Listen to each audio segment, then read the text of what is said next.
வருகை தந்திருக்கின்ற நண்பர்கள் அனைவருக்கும் வாசிப்போம் தமிழ் இலக்கியம் வளர்ப்போம் குழுவின் சார்பாக வணக்கத்தையும் அன்பையும் தெரிவித்துக் கொள்கிறோம். நண்பர்களே, மாதந்தோறும் நடத்துகின்ற நமது வாசிப்பு குழுவினுடைய 48வது கூட்டம் இந்த கூட்டம்.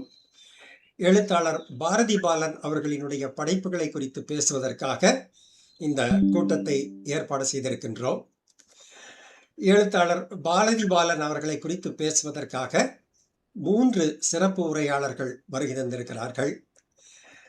சிறப்பு உரையாற்ற வந்திருக்கின்ற சிறப்பு உரையாளர்களையும் பாரதி பாலன் அவர்களையும் இந்த நிகழ்விற்கு வருக வருக என்று அன்போடு வரவேற்கிறோம். அதே போல நண்பர்கள் பலரும் இங்கே வருகை தந்திருக்கின்றீர்கள். வருகை தந்திருக்கின்ற உங்கள் ஒவ்வொருவருக்கும் வணக்கத்தையும் அன்பையும் தெரிவித்துக் கொள்கிறோம். அப்புறம் எழுத்தாளர் பாரதி பாலன். எழுத்தாளர் பாரதி பாலனை எனக்கு ரொம்ப வருஷமாக தெரியும். ஒரு 8-9 வருடங்களாக தெரியும். 9 வருடத்துக்கு மேலே கூட தெரியும். 10 வருடம் கூட சொல்லலாம். முதல்ல எனக்கு அவர் எப்போ ரொம்ப நெருக்கமானார்னா, அந்த அண்ணா நூற்றாண்டு நூலகத்தில் ஒரு நிகழ்ச்சியில் ஒரு ஃபோட்டோ, நானும் அவரெல்லாம் அடுத்தடுத்து உட்காந்துருந்தோம். ஒரு ஃபோட்டோ எடுத்து அந்த ஃபோட்டோவை எனக்கு அனுப்பிச்சி வச்சார்.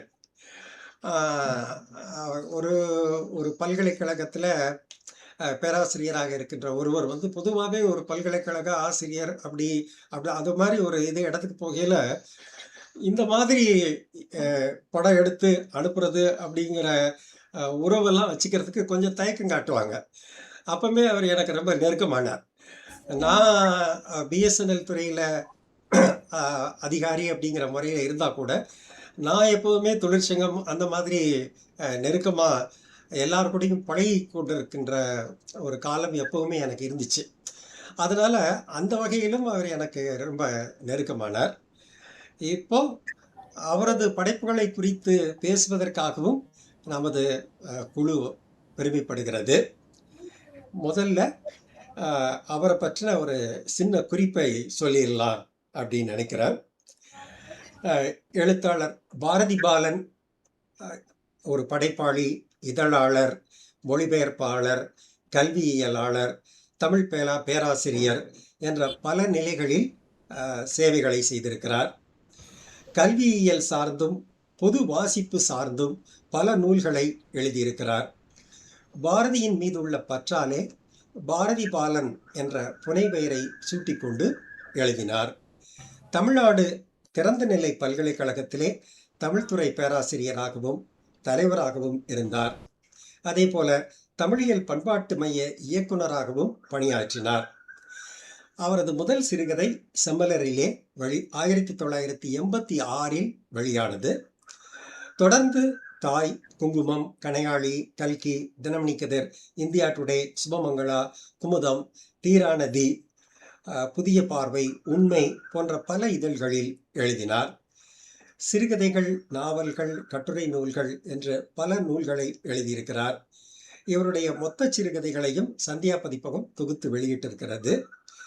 கல்வி நிறுவனங்களில் இளங்கலை மற்றும் முதுகலை பயிலுகின்ற மாணவர்களுக்கு இவரது படைப்புகள் பாடங்களாக வைக்கப்பட்டுள்ளன. எம்ஃபில், பிஹெச்டி மாணவர்கள் இவரது படைப்புகளை ஆராய்ச்சி செய்து பட்டங்கள் பெற்றிருக்கிறார்கள். இவர் முனைவர் பட்ட மாணவர்களுக்கு கையேடு வழிகாட்டியாக இருந்திருக்கிறார். பல சிறுகதை பட்டறைகளையும் நடத்திய பெருமையும் பாரதி பாலனுக்கு உண்டு. சாகித்ய அகாடமியிலே உறுப்பினராக இருந்திருக்கிறார். 100க்கும் மேற்பட்ட பொது விழிப்புணர்வு நிகழ்ச்சிகளை வானொலியிலும் தொலைக்காட்சியிலும் நடத்தியிருக்கிறார். இலக்கிய சிந்தனை விருது, தமிழக அரசு விருது போன்ற பல விருதுகளையும் பெற்றிருக்கிறார். எழுத்தாளர் வள்ளிக்கண்ணன், கந்தர்வன், சா கந்தசாமி, வண்ணதாசன் போன்ற பலராலும் பாராட்டப்பட்டவர். இந்த சாகித்ய அகாடமி அப்படின்னு அதை படிக்கிறப்போ எனக்கு இன்னொரு நினைவும் வந்தது. 2020 ஜனவரியிலே எழுத்தாளர் சோ தர்மன் அவர்களுக்கு சாகித்ய அகாடமி விருது டெல்லியிலே கொடுத்த பொழுது அதில் கலந்து கொள்கிற வாய்ப்பு எனக்கு கிடைச்சது. நான் அந்த நேரத்தில் டெல்லி போயிருந்தேன். அப்போ அவர்ட்ட தான் எங்க இருக்குங்கிற முகவரிய பாரதி பாலன தான் தொடர்பு கொண்டு கேட்டேன். அங்க ஒரு 2 நாட்கள் அந்த அவையில அவரோட தான் சேர்ந்து உட்கார்ந்திருந்துக்கிற ஒரு நல்ல வாய்ப்பும் எனக்கு கிடைத்தது.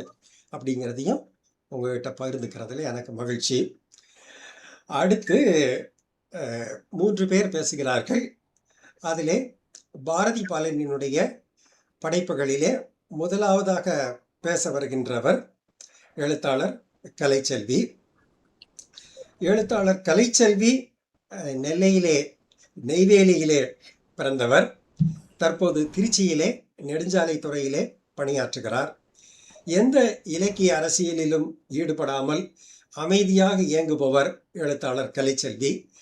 2012 தினமணி நெய்வேலி NLC நடத்திய புத்தக கண்காட்சியிலே நடத்திய சிறுகதை போட்டியிலே தனது முதல் கதையை எழுதி பரிசு பெற்றவர்.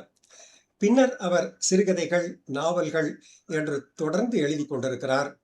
இதுவரையில் 6 சிறுகதை தொகுதிகள், 6 நாவல்கள் எழுதியிருக்கிறார். 2 அபுனைவு நாவல்களையும் எழுதியிருக்கிறார்.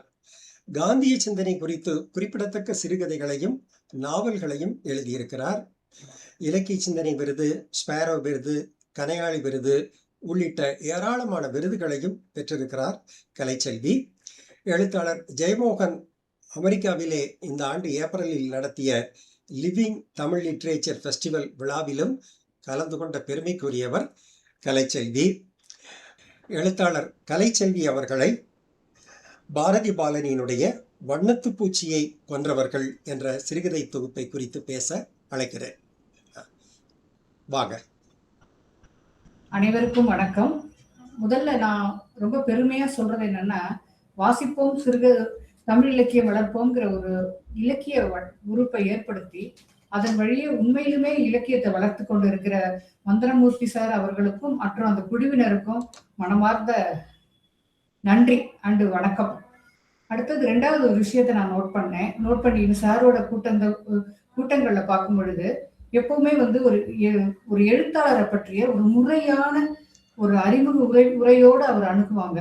ஸோ அது ஒரு நல்ல ஒரு உதாரணமா தான் இதை நான் பார்க்கிறேன். ஏன்னா இப்ப நம்ம விழா மேடையில கூட நம்மளுக்கு ஏதாவது பரிசோ இல்லை நம்மளுடைய நூல்களை வெளியிடும் போதோ நம்மளை பத்தி தெரியாமலோ இல்லை நம்ம நூல்களை அறியாமலோ அந்த நேரம் தான் அதை பார்த்துட்டு அந்த நூலையே அப்பதான் பார்த்துருப்பாங்க.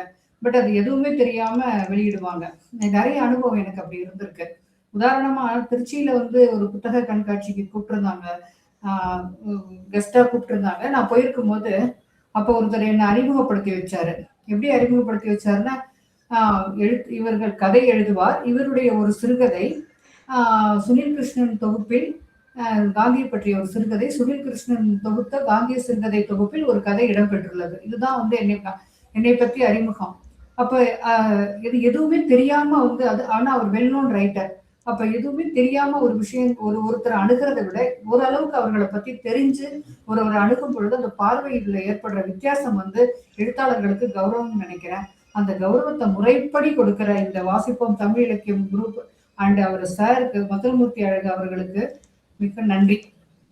அடுத்தது பாத்தீங்கன்னா பாரதி பாலன் சார் பாரதி பாலன் அவர்கள் எனக்கு தெரியும் தவிர இத்தனை பெருமைக்குரியவர் என்பதை நான் அறியேன்.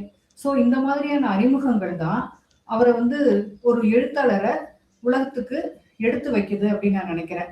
அந்த வகையில இன்னைக்கு நான் அவரை ரொம்ப பெருமையோட நான் பார்க்கிறேன் பாரதி பாலன் அவர்களை. எனக்கு அவர்களை பாரதி பாலன் அவர்களை எனக்கு முன்னமே தெரியும். எப்படி தெரியும்னா அவர் தமிழக ஒரு சிறுகதை தொகுப்பு, அதாவது 2000 2020 வரையிலான சமகால சிறுகதைகளை பற்றி தொகுத்திருந்தார் ஒரு தொகுப்பாக. அந்த தொகுப்பில் என்னுடைய கதை வேணும்னு சொல்லி அவர் கேட்டிருந்தார். ஒரு தடவை எனக்கு பேசியிருந்தார். அப்புறம் அந்த புத்தகம் தொகுக்கப்பட்ட பிறகு ஒரு தடவை அவர் என்னுடைய முகவரிக்காக என்கிட்ட பேசியிருந்தார். அந்த வகையில நான் அவரை அறிவேன். அதுக்கப்புறம் சில கதைகள் படிச்சிருக்கேன் தவிர அப்புறமா இப்போதான் அந்த தொகுப்பை படிக்கும் பொழுதுதான் அவருடைய ஆளுமையை, அவருடைய எழுத்து ஆளுமையை புரிஞ்சு கொள்ள முடிந்தது. அதுக்கப்புறம் அவருக்கு பின்னணியை, எத்தனை பெரிய பின்னணியை என்னால இன்றைக்கு உணர முடிஞ்சிச்சு. அவரை நான் பத்தி சொல்லணும் அப்படின்னா, அவர் கிட்டத்தட்ட தீஜாவுடைய சிந்தனைக்கு நெருக்கமானவர் அப்படின்னு சொல்லலாம். நமக்கெல்லாம் பொதுவா வந்து பொதுவான கண்களுக்கு மல்லிகையும் முல்லையும் மலர்களாக தெரியும் பொழுது, இவருக்கு தெருவோரத்துல இருக்கிற வாசனையற்ற மலர்கள் கூட ஒரு பொருட்டாக தெரியறதுங்கிறது இவருடைய ஒரு வரம்னு தான் நினைக்கிறேன். அவர் வந்து எப்படின்னா, ஒரு மெல்லிய சரடு எடுத்து அதுல மனமற்ற மலர்களை கோர்த்து அல்லது சிறு முரண்களை சேர்த்து வாழ்க்கையுடைய வார்த்தைகளால் ஒரு சிறு வாழ்க்கையில் ஏற்படும் சிறு முரண்களை வார்த்தைகளால் கோர்த்து செய்யப்பட்ட ஒரு மலர் மாலையை வந்து சிறுகதை என்று முன்வைக்கிறார். அந்த தீஜா போன்ற அவருடைய சிந்தனையும் அந்த சிந்தனை வந்து அதுக்கு உதவி செய்யுது அப்படின்னு தான் நினைக்கிறேன். சொல்ல முடியாதது அப்படின்னு ஒரு கதை. அந்த கதையில பாத்தீங்கன்னா, ஒரு ஒரு ஒரு அக்கா ஒரு ஒரு அக்கா வீட்டுக்காரரு ஒரு பையன் இருக்கிறான். வளரிளம் பருவத்துல ஒரு பையன். அந்த பையனுக்கு ஏற்கனவே வந்து அவனுக்கு வந்து தன்னுடைய ஃபியூச்சர் பத்தி ஒரு ஒரு அதைரியம் இருக்கிறது. ஸோ இந்த நேரத்துல அவங்க மாமா வராங்க. வந்து பாக்குறாங்க. வந்து அக்கா வீட்டுக்கு வராங்க. வந்து எதுக்கு வராங்கன்னா, அவங்க ஒய்ஃபுடைய நடத்தை மேல ஏதோ ஒரு சந்தேகம். பட் அவர் வந்து சம்பாதிக்கல. அந்த பட்சத்துல ஒய்ஃபை நம்பி இருக்க வேண்டியதா இருக்கு. அந்த சந்தேகத்தை வந்து ஆனா அவங்க அக்கா வந்து அதை வந்து மேலோட்டமா அது கூட வம்புக்குள்ள நுழையாம தம்பியோட வாழ்க்கை ஆதாரம் அது அப்படிங்கிறதுனாலயோ என்னமோ அந்த வம்புக்குள்ள நுழையாம மேலோட்டமா அதெல்லாம் உண்மையில சரியா போயிருங்கிற அளவுக்கு அவர் அனுப்பி விட்டுட்டா கூட அவருடைய மனசுல வந்து அந்த அக்காவோட மனசுல வந்து தம்பியை அனுப்பிட்டோமே அப்படிங்கிற வருத்தம் வந்து வலியா படியுது. அதுக்கப்புறம் மகனை அனுப்பி விட்டு போய் பார்க்க சொல்றாரு. அது கிராமத்துல ஒரே ஒரு பேருந்து பேருந்து நிறுத்தம் தான் இருக்கும். அந்த நிறுத்தத்துல போய் அந்த பையன் போய் பாக்குறாங்க. மாமாவை காணோம். சோ அந்த பையனுக்கு கருக்குன்னு இருக்கு. அதாவது போக்கிடம் இல்லாத மாமா திருப்பி போனாலும் அந்த மனைவியின் முகத்துல முழிக்கணும். அவருடைய வாழ்க்கை அவர் வந்து தன்னுடைய படிச்சிருந்த போதிலும் அவர் எதுவுமே எந்த வேலைக்கும் போகாம வருமானம் ஈட்ட முடியாத நிலையில இருக்கிற மாமா. ஒருவேளை அதுதான் தானோ, இப்படித்தான் தான் வளர்ந்துருவோமோ, அந்த கருக்குன்னு அந்த ஒரு வார்த்தை ஒரு மனசுல ஏற்படுற அந்த ஒரு உணர்வோட அவரு சொல்லி முடிக்கிறாரு. சோ இந்த மாதிரி எல்லாமே அவருடைய வார்த்தைகள் எதுவுமே சொல்லாமல் சொல்லி உணர்த்துற சிறுகதைகள் தான் அவருடைய கதைகள் அப்படின்னு நினைக்கிறேன். இது வந்து அவருடைய அந்த மருமகனின் பார்வையில சொல்லப்படும் பொழுது அதுக்கு இன்னும் கனம் கூடுது அப்படின்னு நினைக்கிறேன். நான் வாசிச்ச அவருடைய கதைகளை வந்து நான் எப்படி வகைமைப்படுத்துவேன் அப்படின்னு சொன்னேன்னா, அப்போ அதாவது 2000 வரைக்கும் தீவிரமா எழுதிக்கிட்டு இருந்த எழுத்தாளர்கள்ல நிச்சயமா இவர் ஒரு முன்னணி எழுத்தாளர் அப்படின்னு தான் நான் சொல்லுவேன். ஆனா இவர் வந்து தன்னுடைய எழுத்த முன்னிறுத்தின அளவுக்கு தன்னை முன்னிறுத்தல. அப்படியே தான் இருக்கணும். அதனாலதான் அவர் இன்னும் வந்து அவருடைய எழுத்து நின்ற அளவுக்கு அவர் வந்து பரவலா அறியப்படலையோ. ஆனா அதாவது அப்படி இல்லைன்னா இன் அதர் வேர்ட்ஸ் அவர் அறியப்பட்டது அவருடைய எழுத்து திறமைக்கு போதாமையா இருக்கு அப்படின்னு கூட நான் சொல்லுவேன். கருப்பன் அப்படின்னு ஒரு கதை. அந்த கதையில ஒரு நிகழ்வு நடந்துருது. அதாவது இந்த கருப்பன் வந்து கொலை செய்யப்பட்டு விடுகிறார். கொலை செய்தது யாருன்னு சொன்னா அவனுடைய நண்பன். ஒரு கஞ்சா 2 பேருமே அந்த நண்பன் வந்து வெளியூர்ல இருந்து வந்துட்டு இருக்காப்ல. அந்த பையன் அவர் வந்து ஒரு முஸ்லீம். இந்த கருப்பன் வந்து ஒரு இந்து. நல்லவேளை இந்து வந்து வழக்கமான இந்து முஸ்லீம் மத பிரச்சனைகளுக்குள்ள இந்த கதையை முன்னெடுக்காம கொண்டுட்டு போறாரு. இந்த விஷயத்துல என்னன்னா இது கருப்பன் வந்து அவங்களுக்குள்ள அப்புறம் அப்படியே மெல்ல மெல்ல அந்த நண்பனோட சேர்ந்து அந்த கஞ்சா வியாபாரத்துல ஈடுபடுறாங்க. மெல்ல வந்து அதுல வந்து குடும்பங்கள் நெருங்குது. அதுல ஏதோ ஒரு உறவு நெருங்கி போகுது. உறவு நெருங்கி போகுது என்பது ஆப்வியஸா பொண்ணுங்க ஏதோ ஒரு வகையில வந்து நெருங்கி போறாங்க. சோ அது வந்து அப்போ அந்த வகையில வந்து அந்த கொலை நடந்துருது. இந்த கொலைய வந்து இவர் எழுதியிருக்கிற அந்த பாங்கு வந்து எனக்கு அவ்வளவு அழகா இருந்து தோணுச்சு. அதாவது அந்த கொலை நடந்து விடுகிறது. அந்த கொலையை வந்து ஒரு சமூகம், ஒரு கிராமம், ஒரு மக்கள் பார்வையில அது எப்படி விரியுதுங்கிறது அப்படியே ஸ்டெப் பை ஸ்டெப்பா சொல்லிட்டே போறாரு. முதல்ல அந்த கொலையை கேள்விப்பட்ட உடனே கொலை பற்றி அந்த செய்தியை கேள்விப்பட்ட உடனே அப்படியே ஆடி போகுது, திகைக்குது, தவிக்குது, ஆத்தாத்து போகுது. அப்படியா, அவனா, அதுக்குள்ளயா, அப்படியா, எப்படி, ஏன், யாரு, இந்த மாதிரி கேள்விகளை சூழ அது வந்து கிராமம் நிக்குது. அதுக்கப்புறம் கொஞ்சம் கொஞ்சமா மெல்ல மெல்ல அதுல இருந்து ரிலீவ் ஆகுது. அந்த அந்த அந்த இம்மீடியட் அந்த தாட்ல இருந்து ரிலீவ் ஆகி கொஞ்சம் கொஞ்சமா வருது. அதுக்கப்புறம் அவங்களுடைய அதாவது ஒரு நார்மல்சிக்கு வரும்பொழுது வம்பு வருது, சண்டை வருது. அதுக்கப்புறம் அவங்களுடைய இறந்து போனவருடைய வாழ்க்கையை வந்து ஆராய சொல்லுது. அதுக்கப்புறம் அந்த உறவுகளுக்குள்ள பிரச்சனை வருது. இப்படி ஒவ்வொன்னா அது வந்து படிப்படியா அது வந்து சொல்லிக்கிட்டே போறாரு. இறுதியில் அவர் முடிக்கும் போது எப்படின்னா, இறந்து போனவனுடைய பெரியப்பா மண்டையன் அப்படிங்கிறவர் அவரும் இறந்து அவனை கொலை பண்றவரும் 2 பேரும் சந்திக்கிறது. அதுல இருக்கிற ஒரு சிறிய ஒரு புள்ளி, அதாவது அந்த ஒரு புள்ளிக்குள்ள அந்த கதையை விளக்கி விட்டு அந்த கதை முடிஞ்சு விடுகிறது.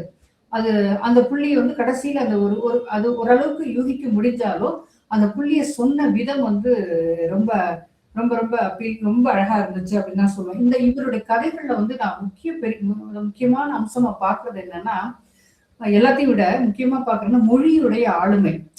அது சொல்லிட்டே போகும்போது நம்ம வந்து கொஞ்சம் நம்ம ஃபோக்கஸிங்கா இல்ல அப்படின்னு சொன்னோம்னா, அந்த மொழிக்குள்ள நம்ம சிக்கிக்கணும். அந்த அளவுக்கு அந்த மொழி வந்து நம்மள வந்து அ இது பண்ணிக்கிட்டு நம்மள அட்ராக்ட் பண்ணிக்கிட்டே இருக்கு.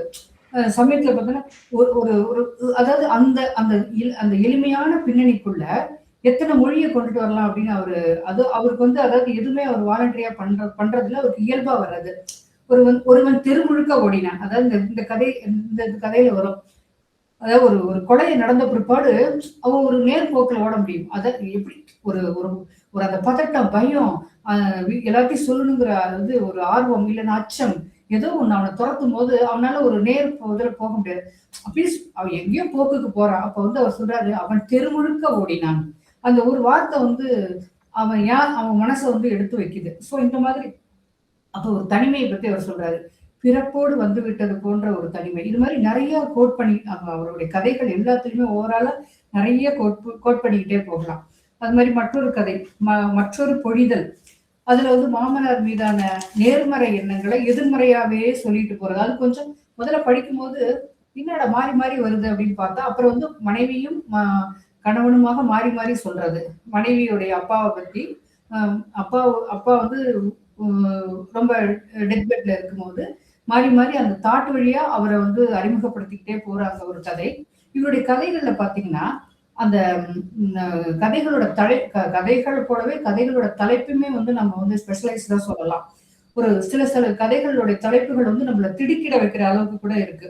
ஸோ நகரும் அசைவுகள் அப்படின்னு ஒரு தலைப்பு. அதுல பார்த்தீங்கன்னா, ஒரு இளைஞன் அது வந்து ஆனா அதுல ஒரு கதைகளோட தலைப்பு வந்து கதை எப்பவுமே ரிவீல் பண்றதே இல்ல. கதைய முடிச்ச பிற்பாடு அந்த தலைப்போட நம்மளால கனெக்ட் பண்ணிக்க முடியுது. ரொம்ப ஃபேண்டாஸ்டிக்கான ஒரு யோசிச்சு வைப்பாரா? இல்ல அது வந்து இயல்பா வருமா அப்படின்னு தெரியல. பட் அது அது ரொம்ப அழகா எனக்கு எல்லா தலைப்புகளுமே எனக்கு அப்படிதான் தோணுச்சு. அந்த நகரும் பொழுதுகள்ல ஒரு அதுல வந்து அந்த கதையில வந்து ஒரு ஒரு இளைஞன் வந்து அவங்க தகப்பனாரோட நண்பனா பார்க்க வரான். இது எல்லாமே அவருடைய கதைகள் எல்லாமே கிராமத்து நான் படித்த வகையில கிராமத்து கதைகள்.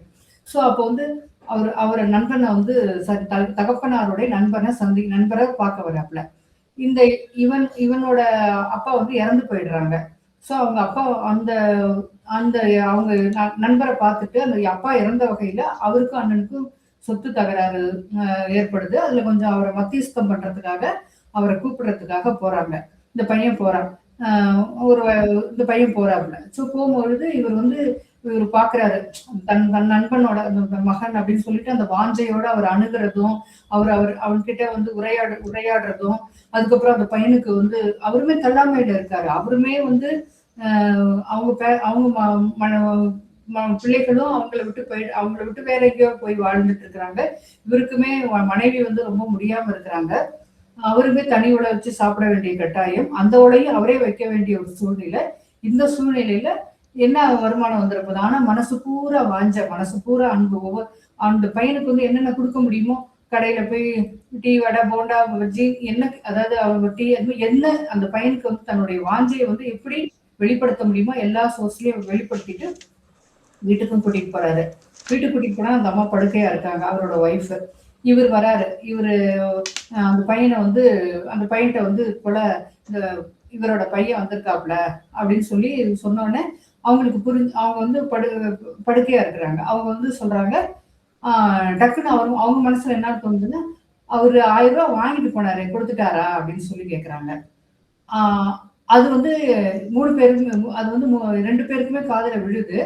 பட் வந்து இவர் வந்து அர்த்த மௌனம் காக்குறாரு. அதாவது அத கேட்க வேணாம் அப்படிங்கிற அளவுல ஒரு அர்த்த மௌனம் இவர் காக்குறாரு. இந்த பையன் வந்து கருக்குன்னு இருக்குது.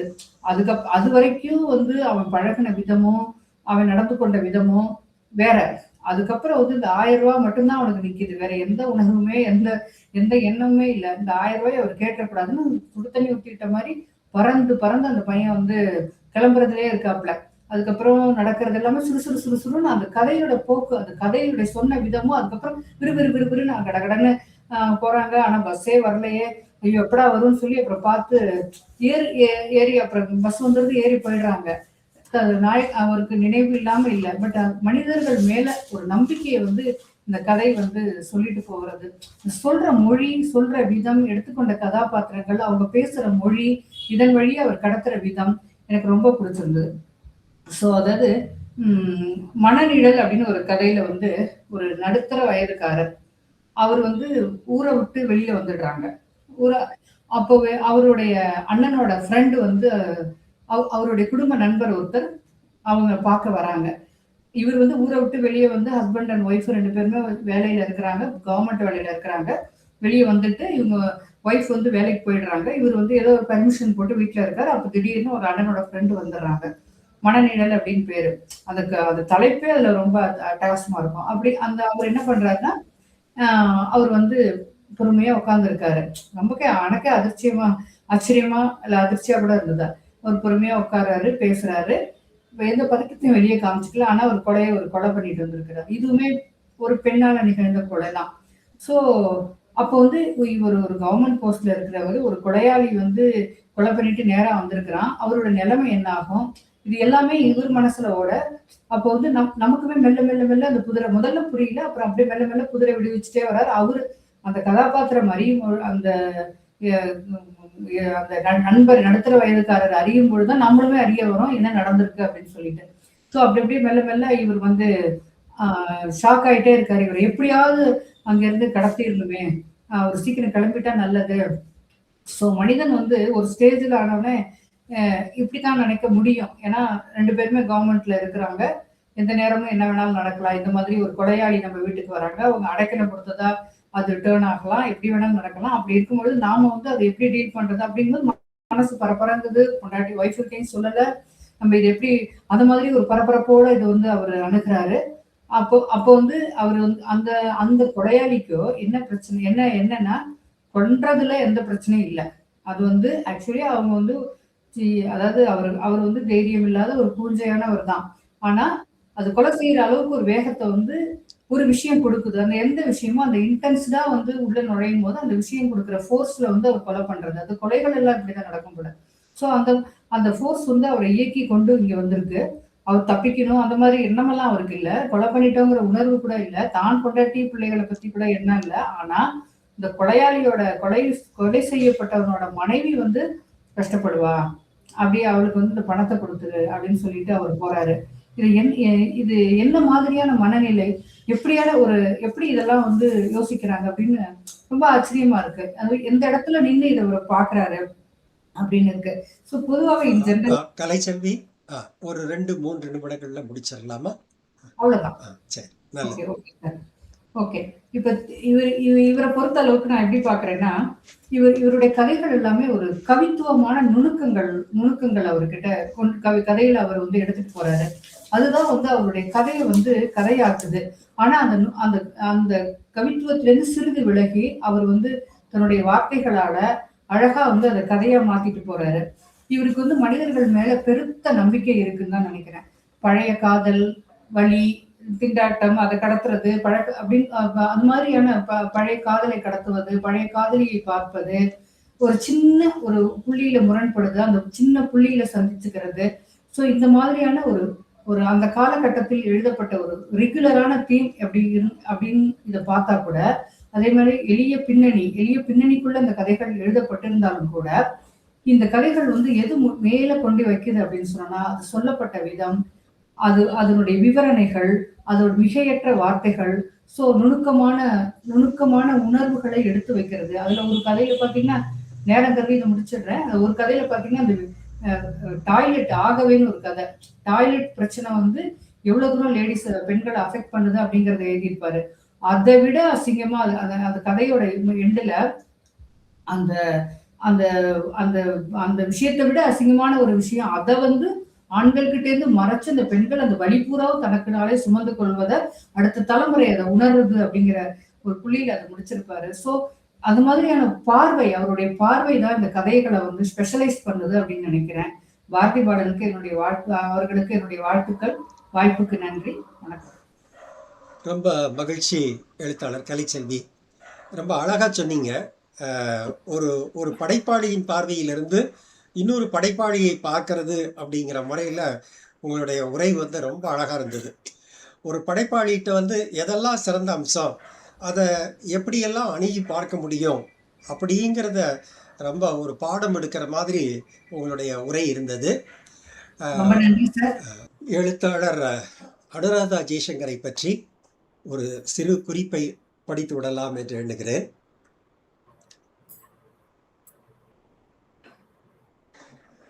வாசிப்பில் மிகுந்த ஆர்வம் கொண்ட எழுத்தாளர் அனுராதா ஜெய்சங்கர் கற்றல் குறைபாடு உள்ள குழந்தைகளுக்கான சிறப்பு ஆசிரியராகவும் பயிற்சியாளராகவும் பணிபுரிந்து வருகிறார்.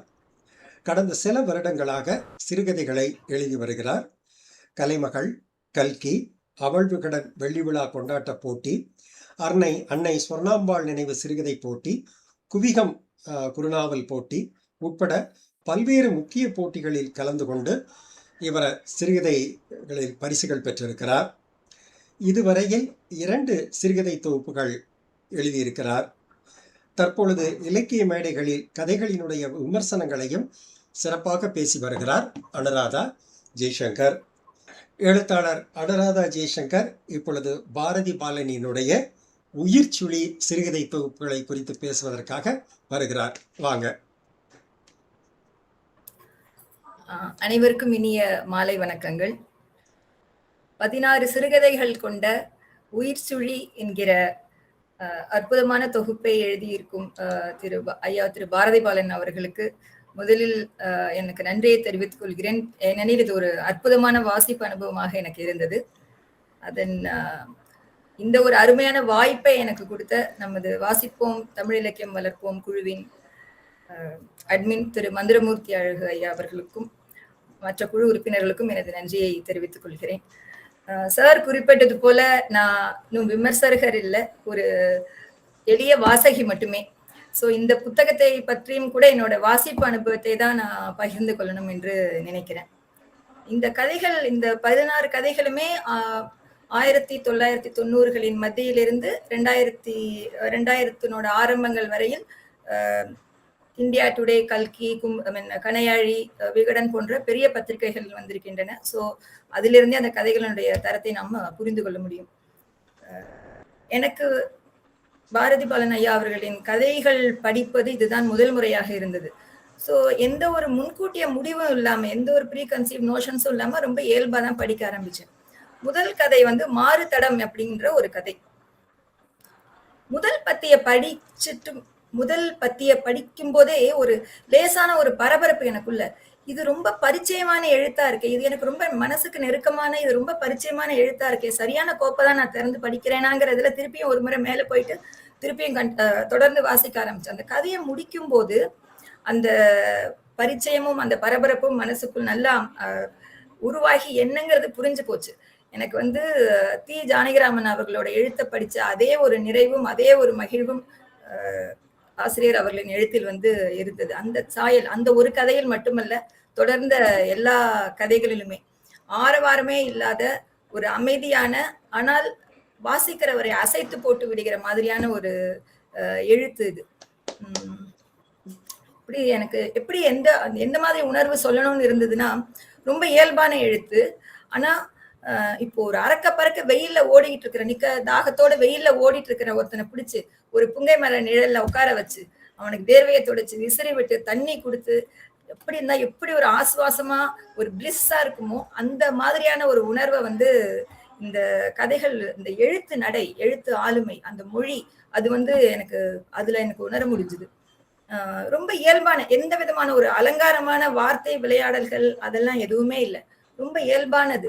ஒரு சாலையோரமா இருக்கிற தும்பப்பூ செடியும் வாடாமல்லி செடியும் அணிலும் குருவியும் கதைக்குள் இயல்பாக வருகிற போது நமக்கு மனசுக்கு ரொம்ப நெருக்கமா போகுது. அதே மாதிரி அந்த சொல்லாடல்கள் அவையும் எளிமைதான். ஆனா அந்த ஒரு துல்லியமான விவரிப்பு, அந்த ஒன்றுல இப்போ ஒரு புன்னகை பூத்தால்னா நம்ம என்ன சொல்லுவோம்? புன்னகை பூத்தால் சொல்லலாம், முகம் மலர்ந்ததுன்னு சொல்லுவோம்.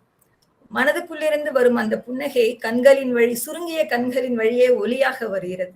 மூக்கு மலர்கிறது, கன்னங்கள் சிவந்து, கன்னச்சதைகள் விரிகிறது அப்படின்னு எல்லாம் படிக்கும்போது ஒரு நிமிஷம் நிதானிச்சுட்டு நம்மள திரும்பி பார்த்தா நம்ம முகத்துக்குள்ளேயும் அந்த புன்னகை அதே நிகழ்த்தி இருக்கிறத உணர முடியுது. அந்த அளவுக்கு ஒரு நெருக்கத்தையும் ஒரு இயல்பையும் உணர முடிஞ்சுது. ஸோ ஒரு கதைகளோட இந்த பெரும்பாலான கதைகள் வந்து கிராமப்புறங்கள்ல பெரும்பாலான கதைகள் வந்து புறக்கத்தில் நடக்கிற ஒரு கதைக்களமாகத்தான் இருந்தது. ஒரு கதை போக்கு பத்தி ஒரு அடிநாதமா என்ன நான் உணர்ந்தேங்கிறத சொல்லணும் அப்படின்னா, இப்ப இசைக்கு வந்து நம்ம ஒரு 7 ஸ்வரங்கள் சொல்றோம். எந்த ராகமா இருந்தாலும் அந்த ஒரு 7 ஸ்வரத்துக்குள்ளதான் நம்ம கட்டமைக்கப்பட்டிருப்போம். அதே மாதிரி ஆசிரியரோட எல்லா கதைகளுக்கும் ஒரு அடிநாதமா ஒரு 7 ஸ்வரம் தெரியுது. என்னன்னா நான் உணர்ந்தது என்னன்னா, பேரன்பு, பெருங்கருணை, ஒரு நிபந்தனையற்ற எதிர்பாராமல் உதவி செய்கிறது, மன்னிப்பு, இரக்கம், எளிமை அண்ட் ஒழுக்கம். இதுலதான் எல்லா அடிநாதமா எல்லா கதைகளுமே எழுப்பப்பட்டிருக்கு. அப்போ ஸ்வரம் தவறுறதே இல்லையா அப்படின்னா தவறுது. மனிதர்கள் வந்து நம்ம நல்லதும் கெட்டதும் சேர்ந்தது தானே நம்ம எல்லாருமே. அப்போ அந்த மாதிரி ஸ்வரம் தப்பி போகிற மனிதர்களும் அந்த கதையில் வராங்க. ஏன்னா இயல்பான மாந்தர்கள், நம்ம நேர்ல பாக்குற மாதிரி ஆட்கள் தானே. ஆனா இந்த நல்லபடியா இருக்கிற ஸ்வரங்கள் வந்து அவைகளையும் இழுத்து பிடித்து கொண்டு கரை சேர்த்து விடுகிற மாதிரியாக சொல்லும் போதுதான் இந்த கதைகளின் மொத்தமாகவே வந்து ஒரு மானுடத்தின் மேலும் மனித நேயத்தின் மேலும் இருக்கிற நம்பிக்கை வந்து நமக்கு ரொம்ப அதிகமாகிற மாதிரியான ஒரு உணர்வை கொடுத்தது. அப்புறம் கதை மாந்தர்கள் பத்தி சொல்லணும்னா எல்லாருமே ரொம்ப எளிய மனிதர்கள். எளிமைங்கிறத நம்ம எதை வச்சு சொல்றோம், தோற்றத்தை வச்சு சொல்ற மாதிரிதான் நமக்கு தோணும். ஆனா உள்ளுவதெல்லாம் உயர்வுள்ளல்னு சொல்ற மாதிரி இந்த கதை மாந்தர்கள் எல்லாருமே வந்து உணர்வுகளையும் கொள்கைகளையும், மெயினா கொள்கைகள்ல அந்த வேல்யூஸ் அது வந்து ரொம்ப செல்வந்தர்களா இருக்காங்க. ஆனா அந்த எளிய மனிதர்களை வந்து அவங்களோட சாயலை வந்து நம்ம மேலே நம்ம கிட்ட பார்க்க முடியும். நம்மள சார்ந்தவங்கள, நமக்கு அக்கம் பக்கத்துல இருக்கிறவங்கள, உறவினர்கள்ல இவங்களுக்கு நம்ம இயல்பா சந்திக்கக்கூடிய மனிதர்கள். ஆனா நம்ம சந்திச்சுட்டு ஒருவேளை கவனிக்காம விட்டு இருந்திருக்கலாம். ஆனால் கவனித்து கொண்டாடப்பட வேண்டிய மனிதர்கள், அவர்களிடமிருந்து நம்ம கற்றுக்கொள்ள வேண்டிய விஷயங்கள் இருக்கிற மனிதர்களை எல்லாம் நாம் தவற விடாமல் இருப்பதற்காக பிடித்துக்கொண்டு கதைகளில் அமரத்துவமாக நிகழும்படி உலவ விட்டிருக்கிறார். அது ரொம்ப நல்லா இருந்தது. அப்புறம் இன்னும் ஒரே ஒரு இது கதை போக்கு பத்தி சொல்லணும்னா, சமூக நீதின்னு எல்லாம் நம்ம சொல்றோம். சமூகத்துல நிலவர தாழ்வுகள் வந்து பொருளாதார அடிப்படையில இருக்கலாம், குலத்தினால, பிறப்பினால, இனத்தினால, சாதியினால, எதுல இருந்தாலும் அவற்றை ஒழிக்க வேண்டும், ஒற்றுமையாக இருக்க வேண்டும். இந்த மாதிரியான எந்த ஒரு வாய்ப்பேச்சுமே இல்லாம கதையில வர மாந்தர்கள் ரொம்ப இயல்பா சாப்பிடுறது மாதிரி, தூங்குறது மாதிரியான ஒரு இயல்பான வாழ்க்கை முறையில இந்த அத்தனை வித்தியாசங்களையும் தடைகளையும் உடைத்தெடுத்து கொண்டு போகிறவர்களாகவே படைச்சிருக்கார். அதுவுமே வந்து ரொம்ப நல்லா இருந்தது. எனக்கு இதுக்கெல்லாமே ஒரு முதல்ல வாழ்த்துக்கள் சொல்லணும். இவ்வளவு நாள் இதெல்லாம் நம்ம எப்படி படிக்காம விட்டோம் அப்படிங்கிற அந்த ஒரு உணர்வு வந்தது. அட்லீஸ்ட் இப்பவாது படிச்சோமேங்கிற ஒரு நிறைவும் சந்தோஷமும் இருந்தது. ஒரு எல்லா கதைகளுமே பேசலாம். ஆனாலும் நேரம் கருதி நான் எனக்கு பிடிச்சிருந்த சில கதைகளை பத்தி மட்டும் கொஞ்சம் சுருக்கமா சொல்ல முயற்சி பண்றேன். முதல்ல வந்து மரம் அப்படிங்கிற ஒரு கதை. ஒரு கிராமத்துல கணவன் இழந்த பிறகு தனியாக வசித்து வருகிற அம்மா, அவரோட மகனும் மனைவியும் நகரத்துல இருக்காங்க. அவங்க வீடு வாங்கணும்னு நினைக்கிறது போது மனைவி வந்து அம்மாவோட வீடை வித்துடுங்க, அந்த வீட்டுல அவங்க மட்டும் தானே இருக்காங்க அப்படின்னு சொல்றாங்க. ஆனா அந்த மகனுக்கு வந்து வீடை விற்க மனசு வரல. ஏன்னா அது பூர்வீக வீடு. முக்கியமான காரணம் என்னன்னா, அந்த வீட்டுல வந்து ஒரு பன்னீர் மரம் இருக்கு. அவங்க அப்பா வச்ச வளர்த்த மரம். நாய்க்குட்டி பூனைக்குட்டி வளர்க்குற மாதிரி ஒரு பன்னீர் மரத்தை வளர்த்திருக்காரு. எப்படின்னா அந்த மரம் வந்து, அந்த மரத்தை பாருங்க, அது வந்து வாசல்ல வச்ச மரம் வீட்டுக்குள்ள வர மாதிரி வளைஞ்சு அப்படி வந்து வளர்ந்து வந்திருக்கு. சோ அது வீட்டுக்குள்ள யாராவது பால்காரனோ பழ விற்கிறவங்களோ வந்தா கூட மரத்திட்ட சொல்லாம வீட்டுக்குள்ள வர முடியாது. அந்த மாதிரி எந்த அளவுக்கு அப்பாவுக்கும் அந்த மரத்துக்குமான நெருக்கம் இருந்ததுன்னா, அப்பாவோட உடலை வீட்டிலிருந்து வெளியே எடுத்துக்கொண்டு வரும்போது மரம் மரித்து கொண்டு நின்றது அப்படின்னு சொல்றாங்க. அந்த ஒரு வரியிலேயே புரிஞ்சு போகுது அந்த பிணைப்பு. அந்த வீட்டை விற்கிறதுங்கும் போது இவனுக்கு ரொம்ப மனசு கஷ்டமா இருக்கு. அம்மா எப்படிப்பட்ட மனுஷின்னா, மனசை விஸ்தாரமா வச்சுக்கிட்டாலும் கோபம் வந்தா வாயையும் நாக்கையும் பூட்டி விடுகிற அம்மா. ஆனா அவங்க என்ன சொல்றாங்க, மரம் முக்கியம் இல்ல, அப்பா இறந்த பிறகு அம்மாவுக்கு அந்த மரம் தான் அப்பான்னு நினைச்சுக்கிறாங்க. அதுக்கு வீபதி போட்டு வைக்கிறது, விளக்கேத்துறது, அது கும்பிடுறது, அந்த மாதிரியான தன்னோட இதை வந்து அந்த மரத்தோட பிணைச்சுக்கிறாங்க. ஆனா அந்த பன்னீர்பூ மரம் வந்து அவங்களுக்கு, அப்பாவுக்கு மட்டும் இல்லாம அந்த தெருவுல எல்லாருக்குமே பிடிச்சிருக்கு. குழந்தைங்க எல்லாம் அந்த பூவை எடுத்து நாயனம் மாதிரி ஊதுறது, வேலைகள் செய்வர்கள் மத்தியான நேரத்துல அங்க வந்து உட்காந்து நிழல்ல சாப்பிடுறது, அந்த மாதிரி அந்த மரம் வந்து அங்க இருக்கிறவங்க எல்லாரோடுமே ஒரு ஒன்றி போன இதுவா இருக்கு. அதுல ஒரு சில வரிகள் மட்டும் சொல்றேன்.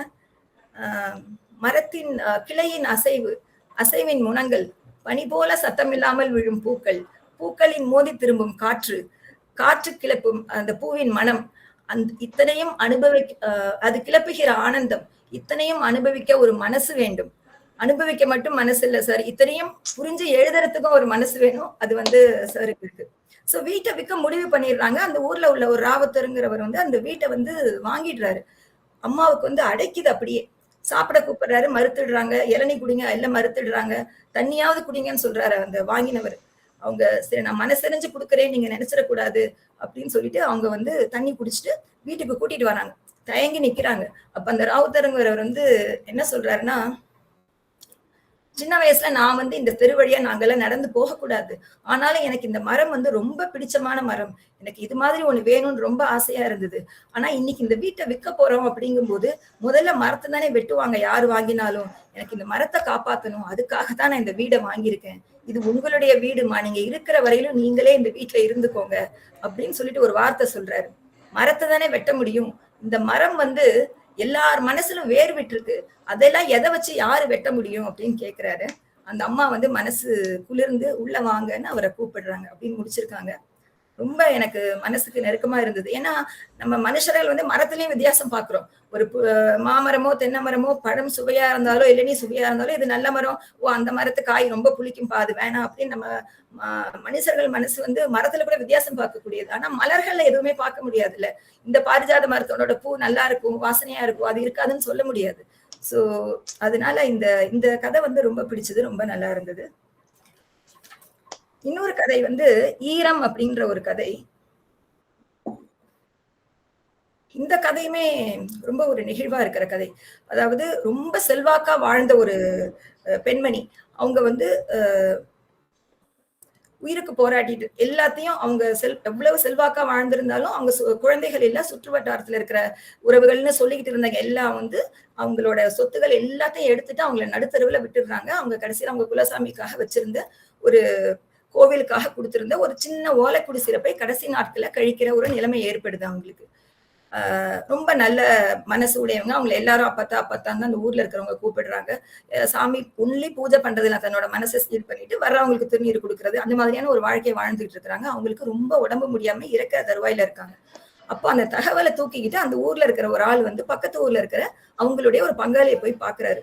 இந்த மாதிரி அந்த அப்பத்தா வந்து சாக கிடக்குறாங்க, நீங்க வரணும். இவருக்கா மனசு தூக்கி வாரி போடுது. இப்பதானே உழவு முடிச்சு நடவு வச்சிருக்கேன், கையில பைசா இல்லையே, நான் எப்படி பங்காளி, நான் ஒத்தந்தான் இருக்கிறேன், நான் தானே வந்து அவங்களுக்கு இப்ப காரியத்துக்கு எல்லாம் செலவு செய்யணும், என்ன செய்யறதுன்னு அவர் யோசிக்கிறாரு. அவங்க இருந்த போது எனக்கு எதுவுமே அவங்க உதவி செய்யலையே, நான் ஒரு பிடி விதை நெல்லோ ஒரு வாய் சோறு கூட அவங்க வீட்டுல சாப்பிடல, அவங்களை போய் நான் பார்க்க கூட இல்லை, இப்ப நான் போய் எப்படி செய்யறது, செய்யாமலும் இருக்க முடியாதுன்னு தவிக்கிறாரு.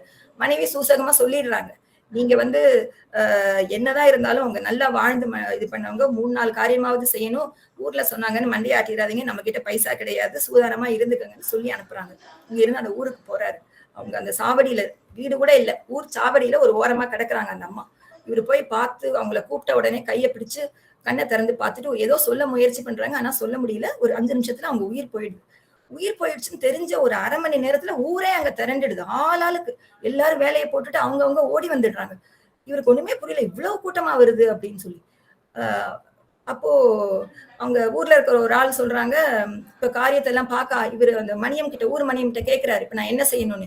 நீங்க எதுவும் செய்ய வேணாம், அப்படி உட்காருங்க அப்படின்றாரு அந்த மணியக்காரர். இவருக்கு ஒண்ணும் புரியல, நம்ம தானே எல்லாம் செய்தாகணும், நம்ம தானே பங்காளி அப்படின்னு.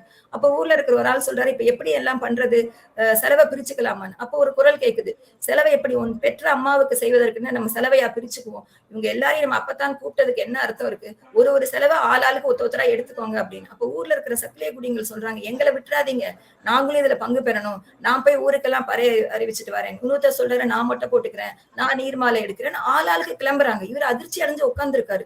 இவரு நினைச்சிட்டு வந்தது ஒண்ணு, அங்க நடந்தது ஒண்ணு. அப்ப இந்த மணியக்காரர் கூப்பிட்டு சொல்றாரு, நான் எதுக்கு உங்களை கூப்பிட்டேன்னு உங்களுக்கு ஆச்சரியமா இருக்கா, ஒரு 2-3 நாள் முன்னாடிதான் அப்பதான் சொன்னாங்க, நான் வந்து எல்லாருக்கும் எல்லாம் செய்தேன், என்கிட்ட இருந்தது எல்லாத்தையும் கொடுத்தேன், ஆனா அவனுக்கு மட்டும் நான் பங்காளியா இருந்து கூட நான் அவனுக்கு ஒண்ணுமே செய்திருக்கல. அதனால அவங்க வந்து காது வளர்த்து அந்த அந்த பாம்படம்னு சொல்லுவாங்கல்ல, அது போட்டிருக்கிறவங்க. அதுல வந்து நிறைய ஜியோமெட்ரிக் ஷேப்ஸ் இருக்கும் இல்லையா, சதுரமா, முக்கோணமா, உருளையா, அந்த மாதிரி எல்லாம் தங்கத்துல இருக்கக்கூடியது. அதுல இருக்கிற ஒரு கட்டி சதுர தங்கத்தை எங்கேயோ புதைச்சு வச்சிருந்திருக்காங்க.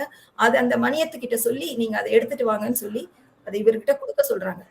இவரை கூப்பிட்டு அனுப்பிச்சது காரியங்கள் செய்வதற்காக இல்ல, எல்லாருக்கும் செய்துட்டு இந்த ஒரு மனுஷனுக்கு மட்டும் நான் எதுவும் செய்யாம போறேனேன்னு அந்த கிழவி யோசிச்சு அந்த கட்டி தங்கத்தை இவர் கையில குடுக்குறாங்கன்னு முடிக்கிறாரு. அந்த அந்த தங்கத்தோட ஈரம் வந்து கையில சிலுப்பா இருந்தது அப்படின்னு சொல்லி முடிச்சிருக்காங்க.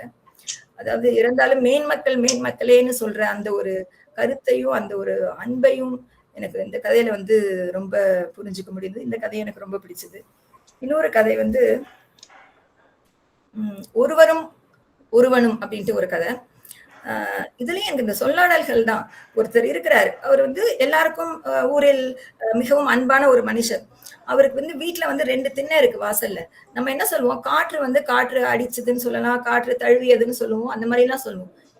எப்படி எழுதியிருக்காரு ஆசிரியர்னா, காற்று திண்ணையை அலசி விட்டு கொண்டிருந்தது அப்படின்னு எழுதாரு. எவ்வளவு நல்லா இருக்கு படிக்கும்போது. பக்கத்துல இருக்கிற திண்ணை வந்து குருவிகள் கூடு கட்டுறதுக்கும் அணில்கள் வந்து விளையாடுறதுக்குமாக விட்டாச்சு.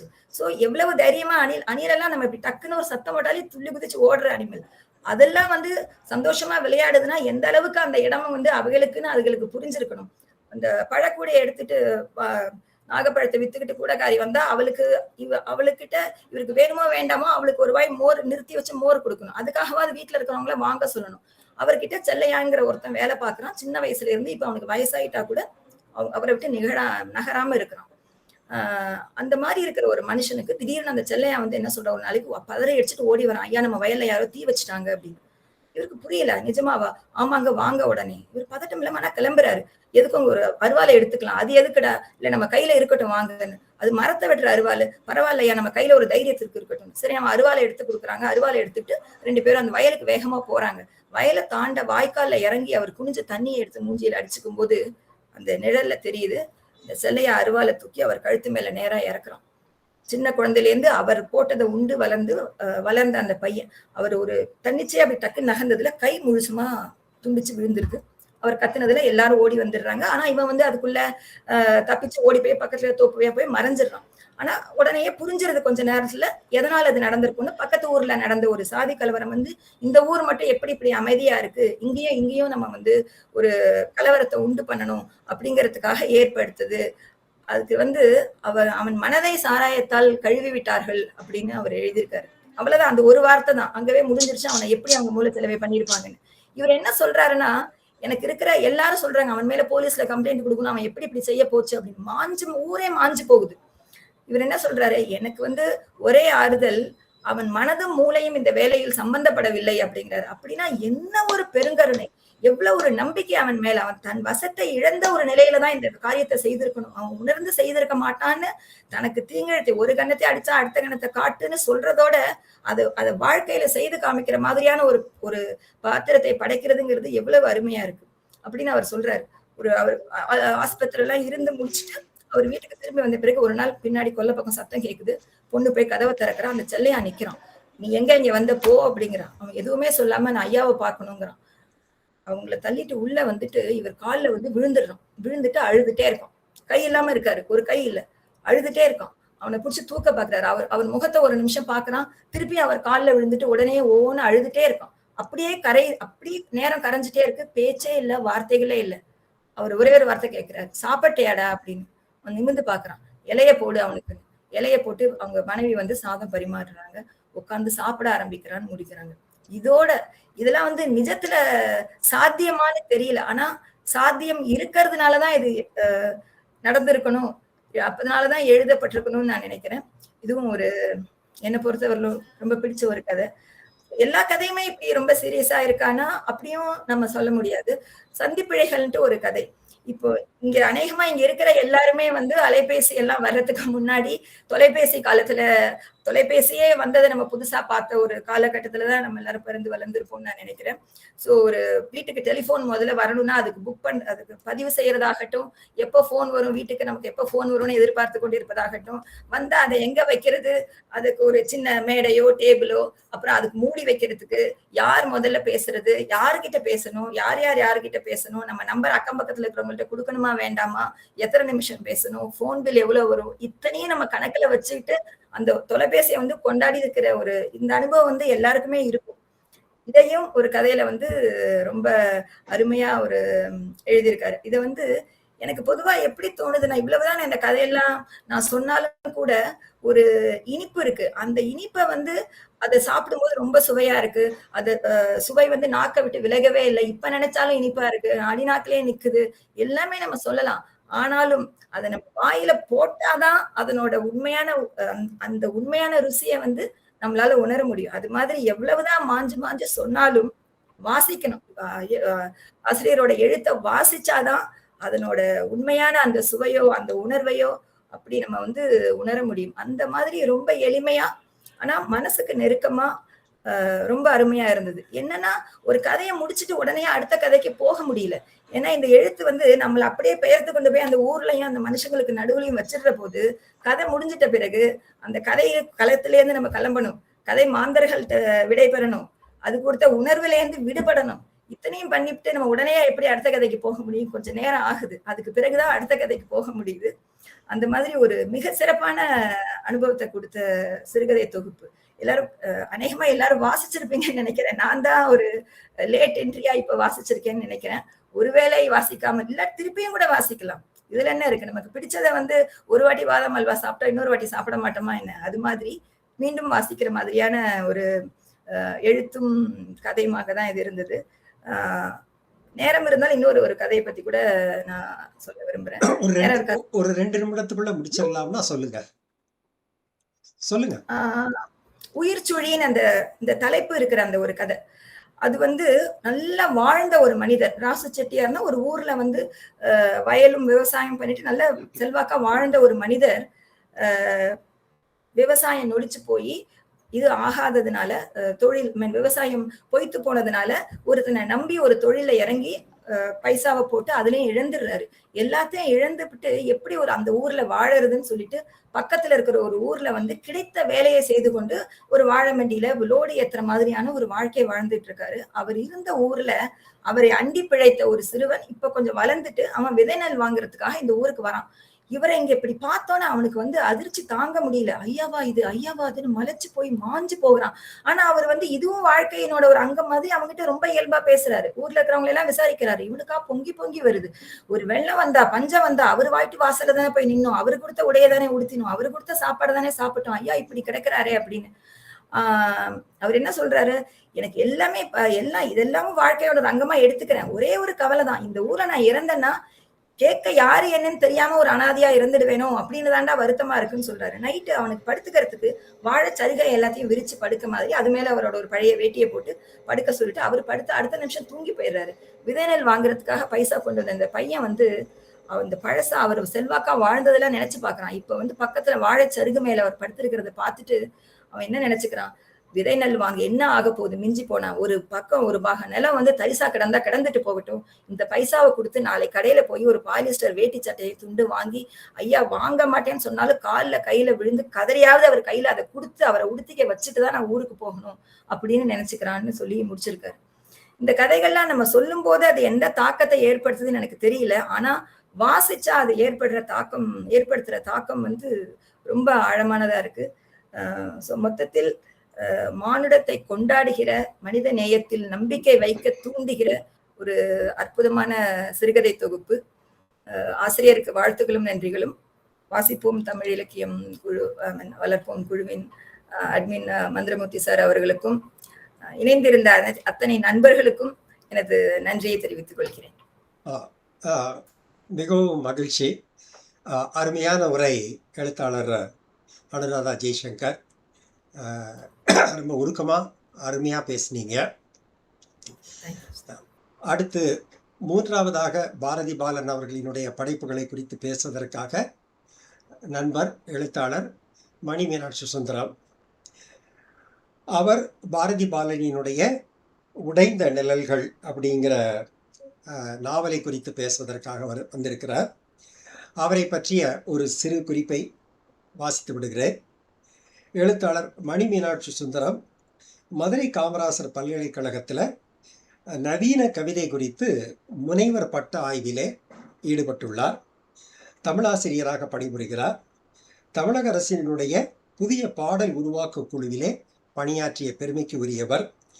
அகில இந்திய வானொலியிலும் மதுரை பண்பலையிலும் நூல் விமர்சனம், சுற்றுச்சூழல் பற்றிய உரைகளை தொடர்ந்து வழங்கி கொண்டிருக்கிறார். இணைய இதழ்களிலே சிறுகதை, கவிதை குறித்து தொடர்ச்சியாக ஏராளமான கட்டுரைகளை எழுதி வருகிறார். நமது வாசிப்போம் தமிழ் இலக்கியம் வளர்ப்போம் குழுவிலே அட்மின் குழுவிலே பணியாற்றி வருகிறார். அந்த சேவையிலே அவர் ஒரு முக்கியமான பங்காற்றுகிறார் என்பதிலே மிக்க மகிழ்ச்சி. தொடர்ச்சியாக அவர் மேடைகளிலும் உரையாற்றி கொண்டிருக்கிறார் என்பது ஒரு முக்கியமான செய்தி. இந்த அளவிலே பல பெருமைகளையும் உடைய எழுத்தாளர் மணி மீனாட்சி சுந்தரம் அவர்களை எழுத்தாளர் பாரதி பாலனினுடைய உடைந்த நிழல்கள் நாவலை குறித்து பேசுவதற்காக அழைக்கிறேன். வாங்க மணி மீனாட்சி சுந்தரம். நன்றி சார். அனைவருக்கும் வணக்கம். இந்த நிகழ்வின் எழுத்தாளரான திரு பாரதி பாலன் ஐயா அவர்களுக்கும் அவரது நூல் குறித்து மிகச் சிறப்பாக அவருடைய சிறுகதைகளை குறித்து மிகச் சிறப்பாக உரையாற்றி இருக்கக்கூடிய எழுத்தாளர் கலைச்செல்வி மற்றும் எழுத்தாளர் அனுராதா ஜெய்சங்கர் ஆகியோருக்கும், இந்த நிகழ்வை நடத்தி கொண்டிருக்கக்கூடிய விமர்சகர் திரு மந்திரமூர்த்தி அழகு அவர்களுக்கும், இந்த நிகழ்வில் கலந்து கொண்டிருக்கக்கூடிய மதிப்பிற்குரிய எழுத்தாளர்கள், விமர்சகர்கள், வாசகர்கள் அனைவருக்கும் இந்த நேரத்தில் நான் நன்றியை தெரிவித்துக் கொள்கிறேன். எழுத்தாளர் பாரதி பாலன் அவர்களுடைய உடைந்த நிழல் என்ற நாவல் குறித்து நான் பேச விரும்புகிறேன். அந்த தலைப்பே ரொம்ப கவித்துவமா இருக்கு, உடைந்த நிழல் அப்படிங்கிறது. தினமணி கதிர்ல தொடராக வெளிவந்து சந்தியா பதிப்பகத்தால நூலாக்கம் பெற்றது. ஒரு 287 பக்கங்களை கொண்டு ஒரு அளவான நாவலாக இது இருக்கிறது. எழுத்தாளர் பிரபஞ்சன் ஒரு அருமையான ஒரு முன்னுரையை இந்த நூலுக்கு தந்திருக்கிறார். அந்த நூலுடைய தலைப்பு, அந்த நூல் குறித்து அவர் எழுதிய அந்த முன்னுரையுடைய தலைப்பு அடிப்படை பிரச்சனைகளை பேசும் நாவல் என்று குறிப்பிட்டிருக்கிறார். அடிப்படை பிரச்சனைகள் என்றால் இந்த நாவலில் சொல்லப்படுவது, பேசப்படுவது அறம். மனித வாழ்வில் அறம் பெறும் இடம் குறித்தும், அது மனிதர்கள் அதை எவ்வாறு, மனிதர்கள் அறத்தை எவ்வாறு தங்களுடைய வாழ்வில் ஈர்த்துக் கொள்கிறார்கள் அல்லது அது பற்றி எவ்வளவு ஒரு கவனமின்மையோடு செயல்படுகிறார்கள் என்பது குறித்து நம்முடைய செவ்விலக்கியங்கள் எல்லாம் நிறைய பதிவு செய்திருக்கின்றன. அதன் தொடர்ச்சியாகவே இந்த நாவலையும் நான் பார்க்கிறேன்.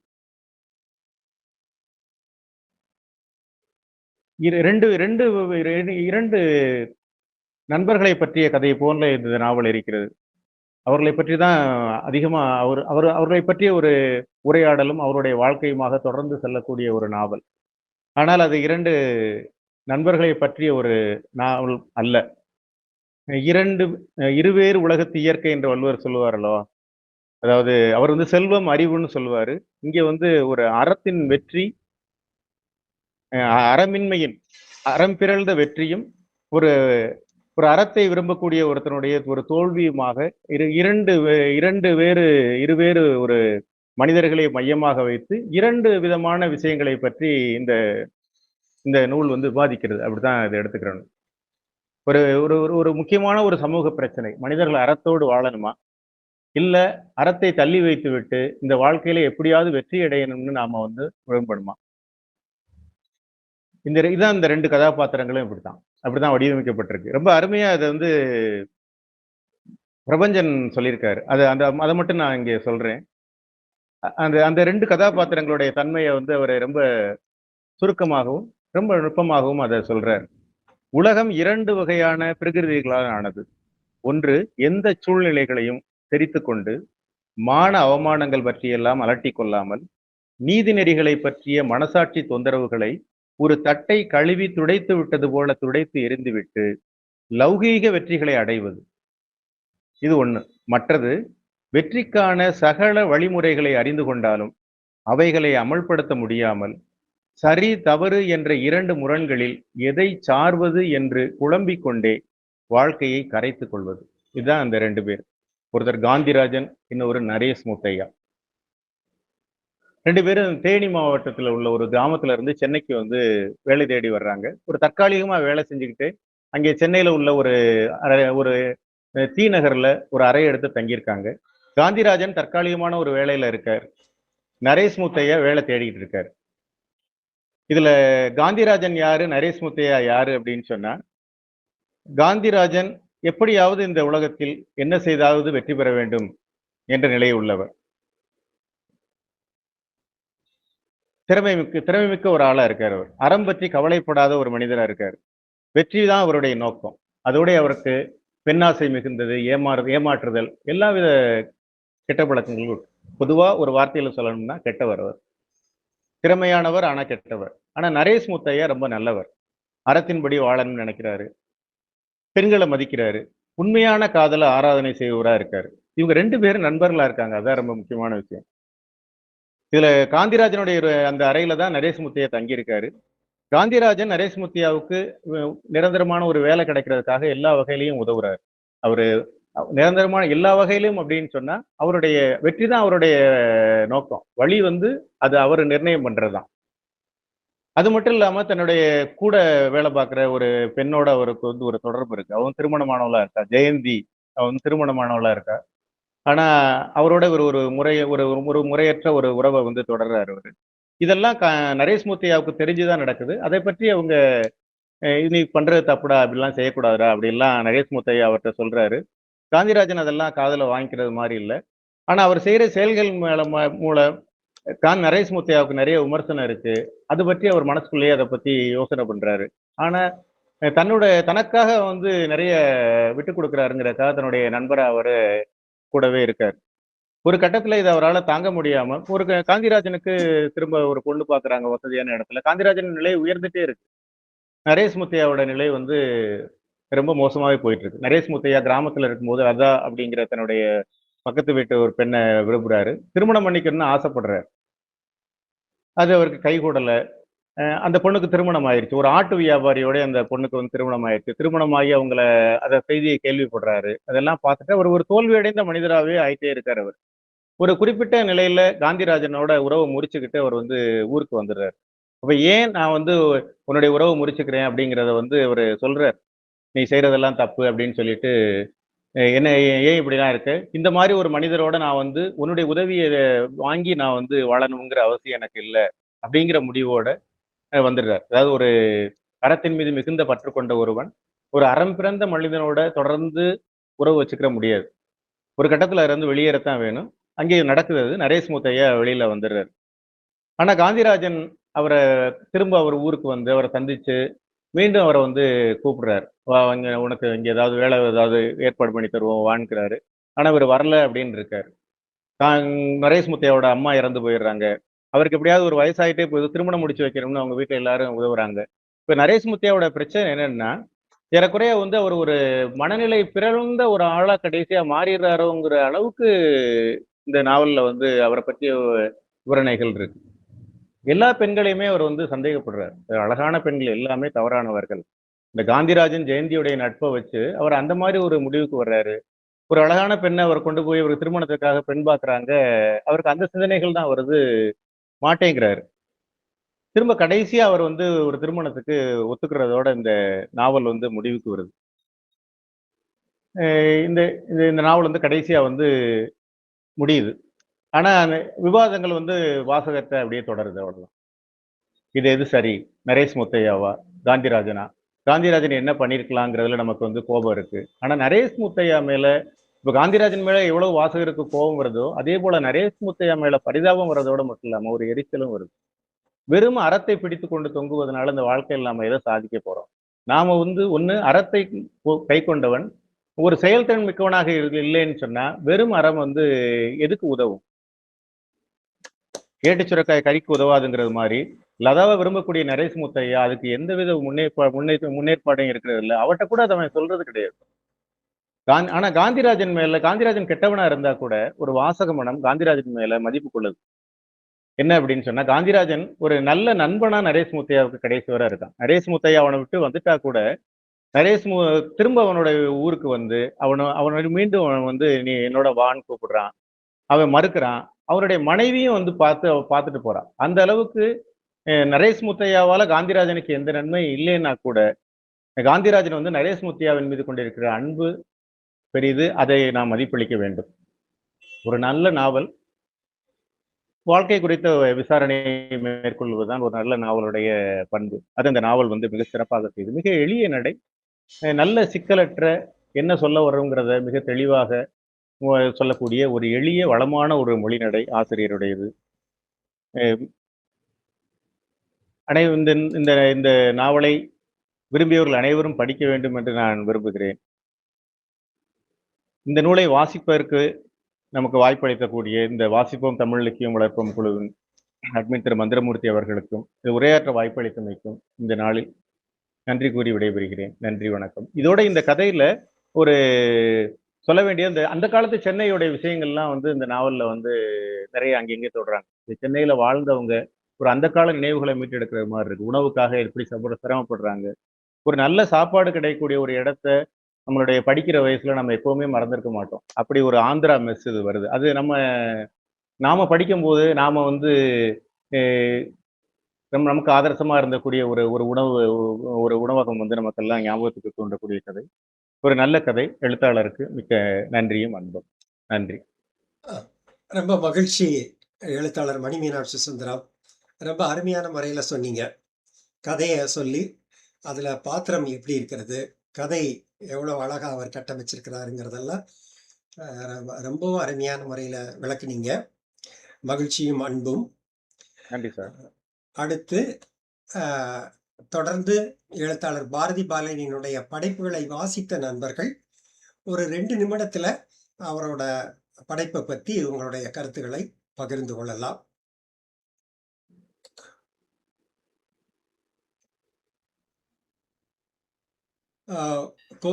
தோழர் குமரகுருபரன் பேசுறீங்களா?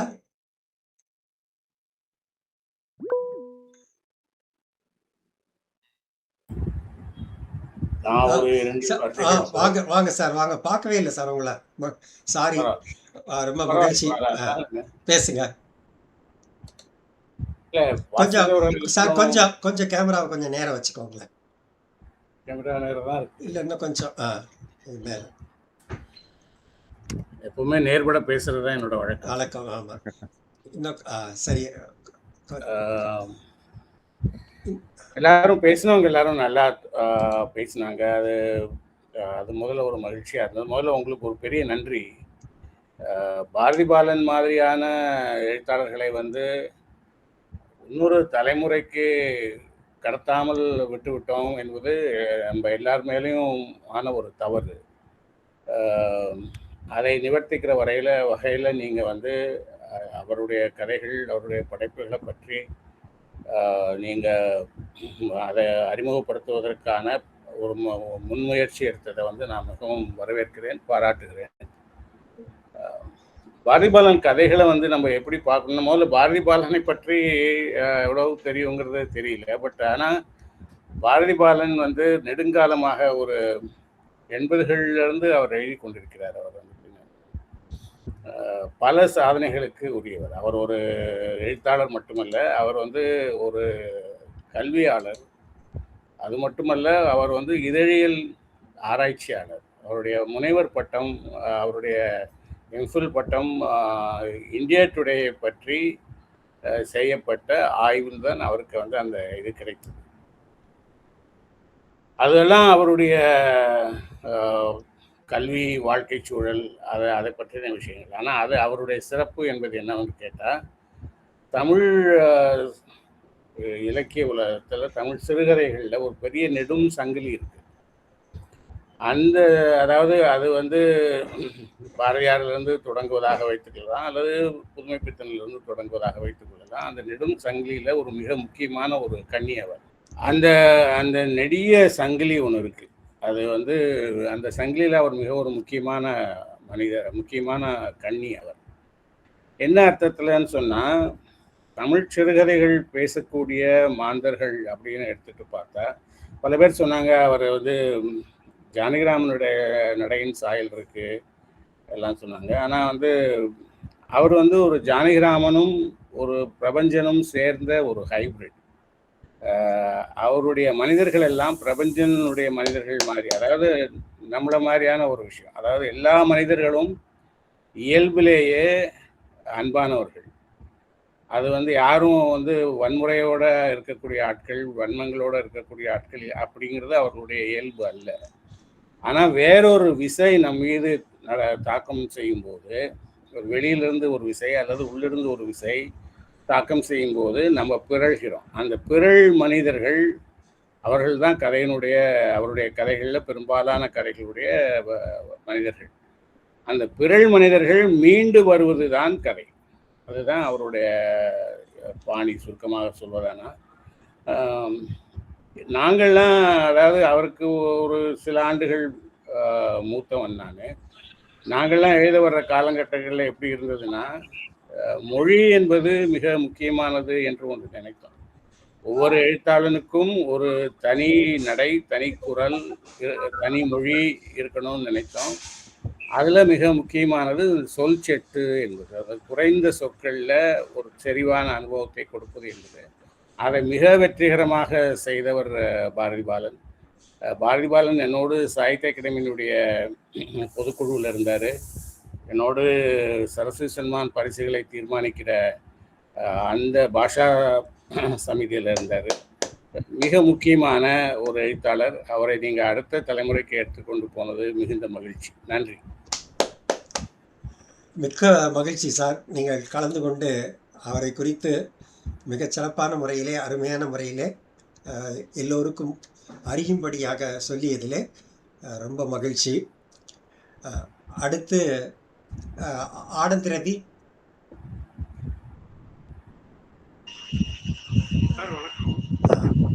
வாங்க சார். வணக்கம். கேட்குது இல்லையா? வணக்கம், கேட்குது. Right sir. இல்லை, நான் வந்து ஒரு 3-4 சிறுகதைகள் மட்டும்தான் சாரோடது படிச்சிருக்கேன், பாரதி பாலன் சாரோடது. அந்த சிறுகதைகள்.comல கிடச்சிது எனக்கு.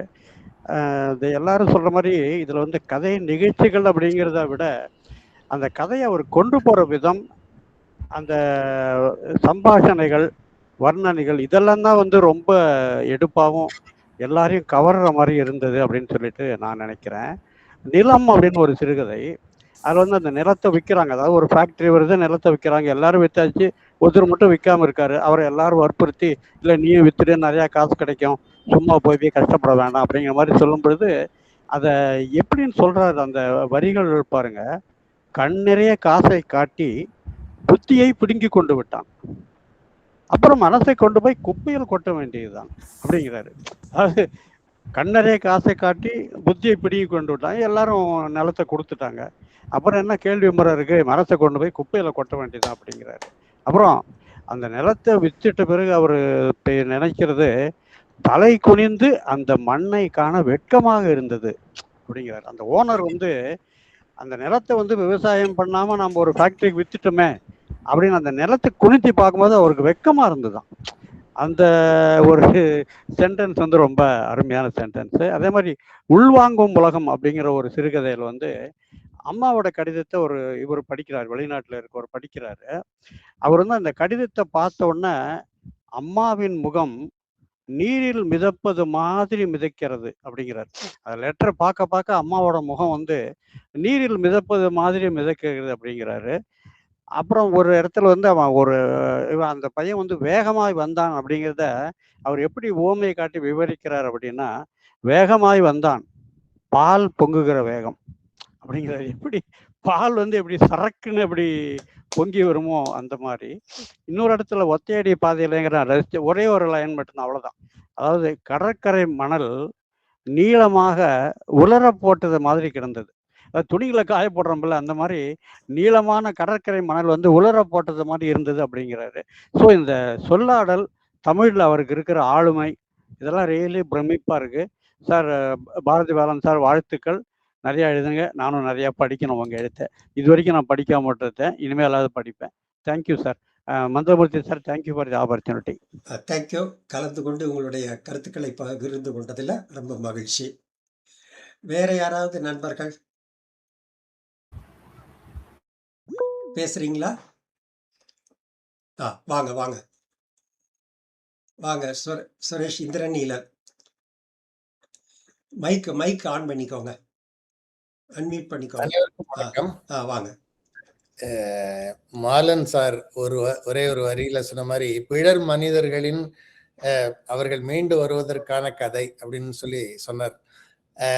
எளிமையான மாந்தர்கள், அந்த எளிமையான மாந்தர்களுக்குள்ள இருக்கிற அந்த உணர்ச்சிகளை வந்து அற்புதமாக வடிவமைச்சு அதை ரொம்ப ரொம்ப எளிமையாக சொல்லக்கூடிய திறன் படைத்தவர் நம்ம பாலன் அவர்கள்.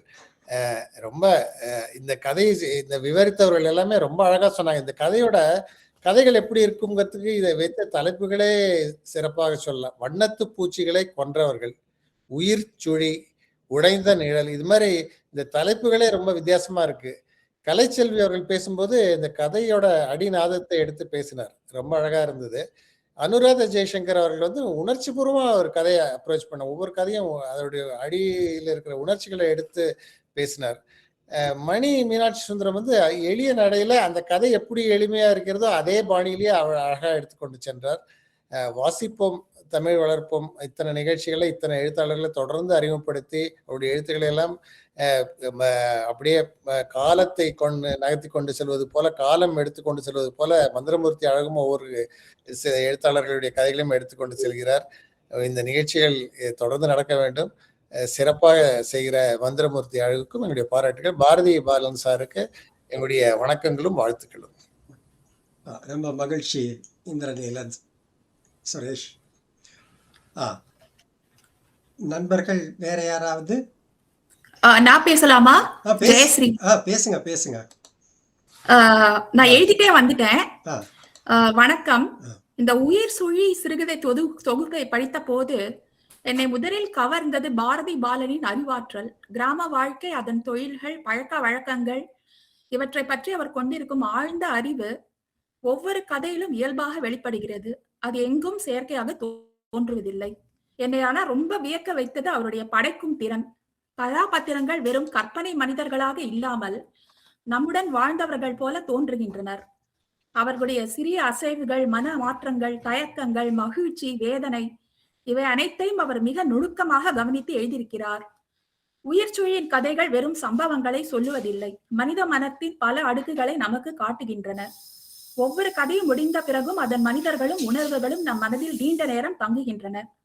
ஒரு நல்ல சிறுகதை என்பது படித்தமுடன் முடிந்துவதில்லை, படித்து முடித்த பிறகும் வாசகருடன் பயணம் செய்ய வேண்டும். அந்த வகையில் உயிர்ச்சுழி ஒரு சிறந்த சிறுகதை தொகுப்பு என்று நான் நம்புகிறேன்.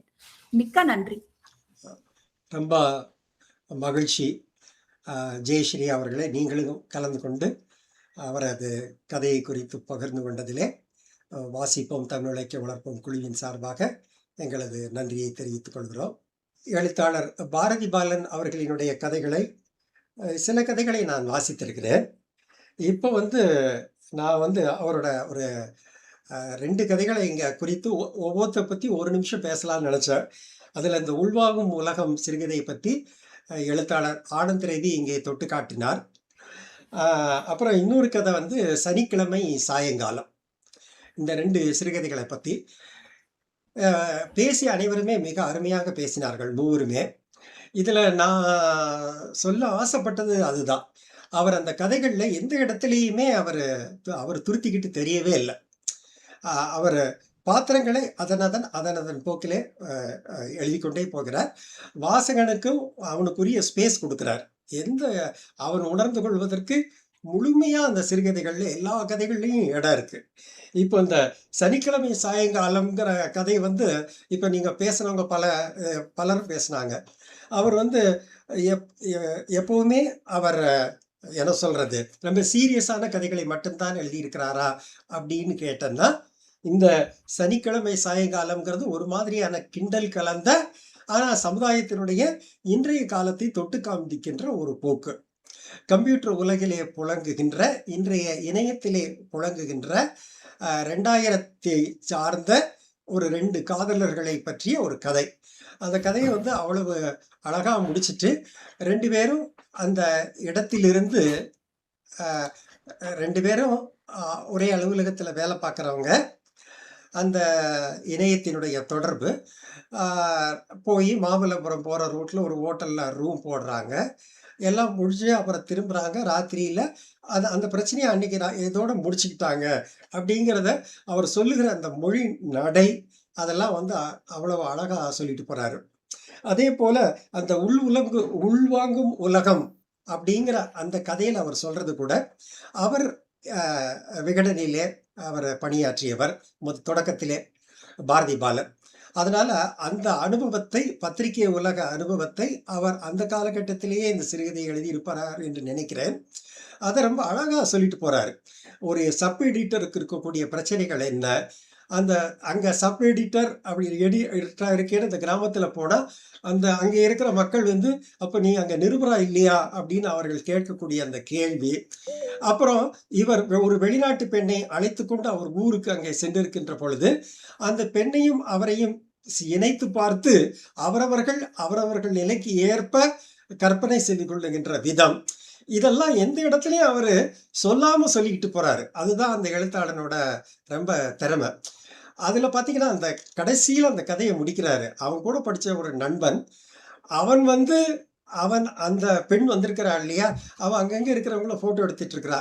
அப்போ அவன் அவன் அடிக்கிற ஒரு டிராமா, அந்த நாடகம் அந்த கிராமத்துல அங்க திருவிழால நடக்குது. அதை எந்த இடத்துலயுமே அவர் வெளிப்படையா சொல்லவே இல்லை. ஆனா அவ்வளவு அழகா அதை வாசகனுக்கு கடத்துகிறார். அப்போ அந்த கிராமத்து மக்களினுடைய அறியாமை இன்னும் எந்த அளவுல இருக்கு அப்படிங்கிறதையும் அந்த கதையில சொல்லி இருக்கிறார் பாரதி பாலன். இதுதான் ஒரு எழுத்தாளர் வாசகனை அவன் உணர்த்துறது, தன்னுடைய கதையை கொண்டு சேர்க்கிறது, அந்த எழுத்தாளனை மிகச்சிறந்த எழுத்தாளனாக வாசகனுக்கு உணர்த்துவது. பல விதங்களிலும் பாராட்டுதலுக்குரியவர் எழுத்தாளர் பாரதி பாலன். சரி, வாழ்த்துக்கள். அப்புறம் வேற யாராவது பேசுறீங்களா? சரி, இப்போ ஏற்புரையை வழங்குவதற்காக எழுத்தாளர் பாரதி பாலன். அனைவருக்கும் இனிய வணக்கம். முதல்ல வாசிப்போம் தமிழ் இலக்கியம் வளர்ப்போம். இது தொடர்ச்சியா மந்திரமூர்த்தி அழகு அவர்கள் இப்படியான ஒரு பணியை தொடர்ச்சியா செய்துட்டு வர்றாரு. அவருக்கு என்னுடைய மனப்பூர்வமான நன்றியை இந்த நேரத்தில் தெரிவிச்சுக்கிறேன். மாலன் சார் சொன்னது போல இது ஒரு மந்திரமூர்த்தி அழகு இது ஒரு தொடர்ச்சியா இதை செய்யறது பலருக்கு ஊக்கமா இருக்கு.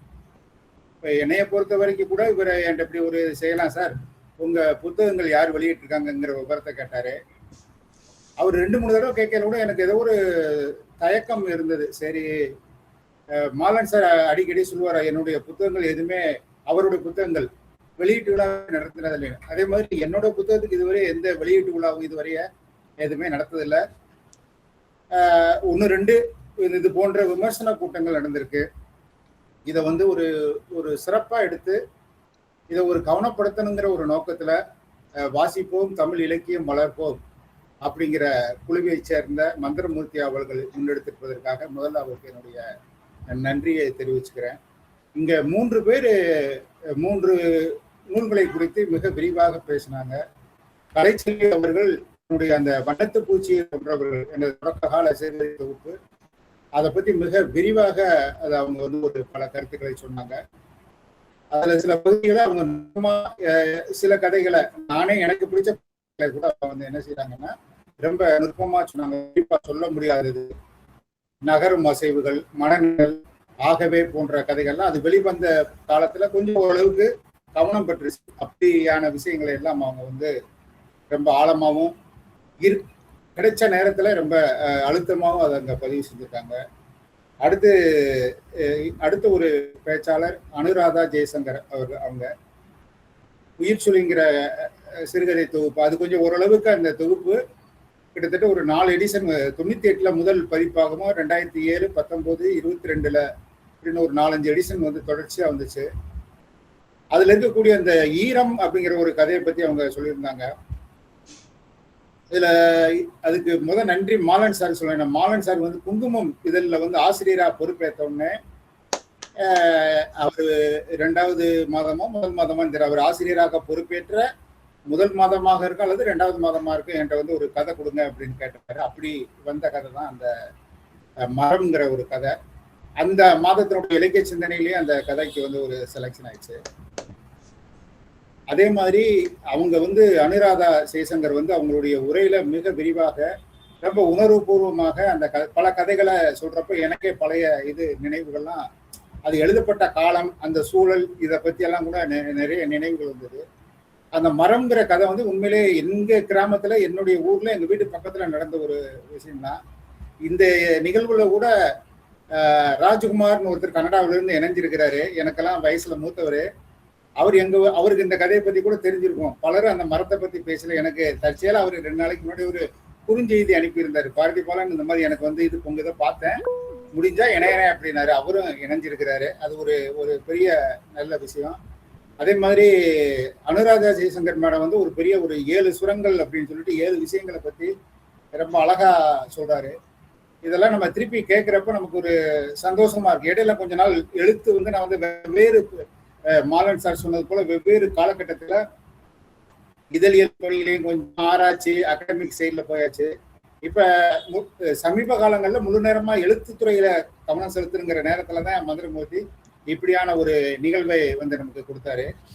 அடுத்து உடனே நிழல் அப்படிங்கிற ஒரு நாவலை பத்தி ரொம்ப சுருக்கமாகவும் அதே சமயத்துல அதோட மைய ஓட்டத்தை அற்புதமா மணி மீனாட்சி சுந்தரம் அவர்கள் வந்து அழகா எடுத்து சொல்லி அதுல இருக்கக்கூடிய இருவேறு உலகங்களை பிரித்து அந்த நாவலை வந்து நம்ம பிரபஞ்சன் வந்து ரொம்ப விரும்பி அதை சொன்னார். ஏன் சொன்னாரோ, மேன்சன்ல இருக்கக்கூடிய வாழ்க்கை, அவரும் ஒரு மேன்சன்ல இருந்தாரு, நான் டி நகர்ல இருந்தோம்.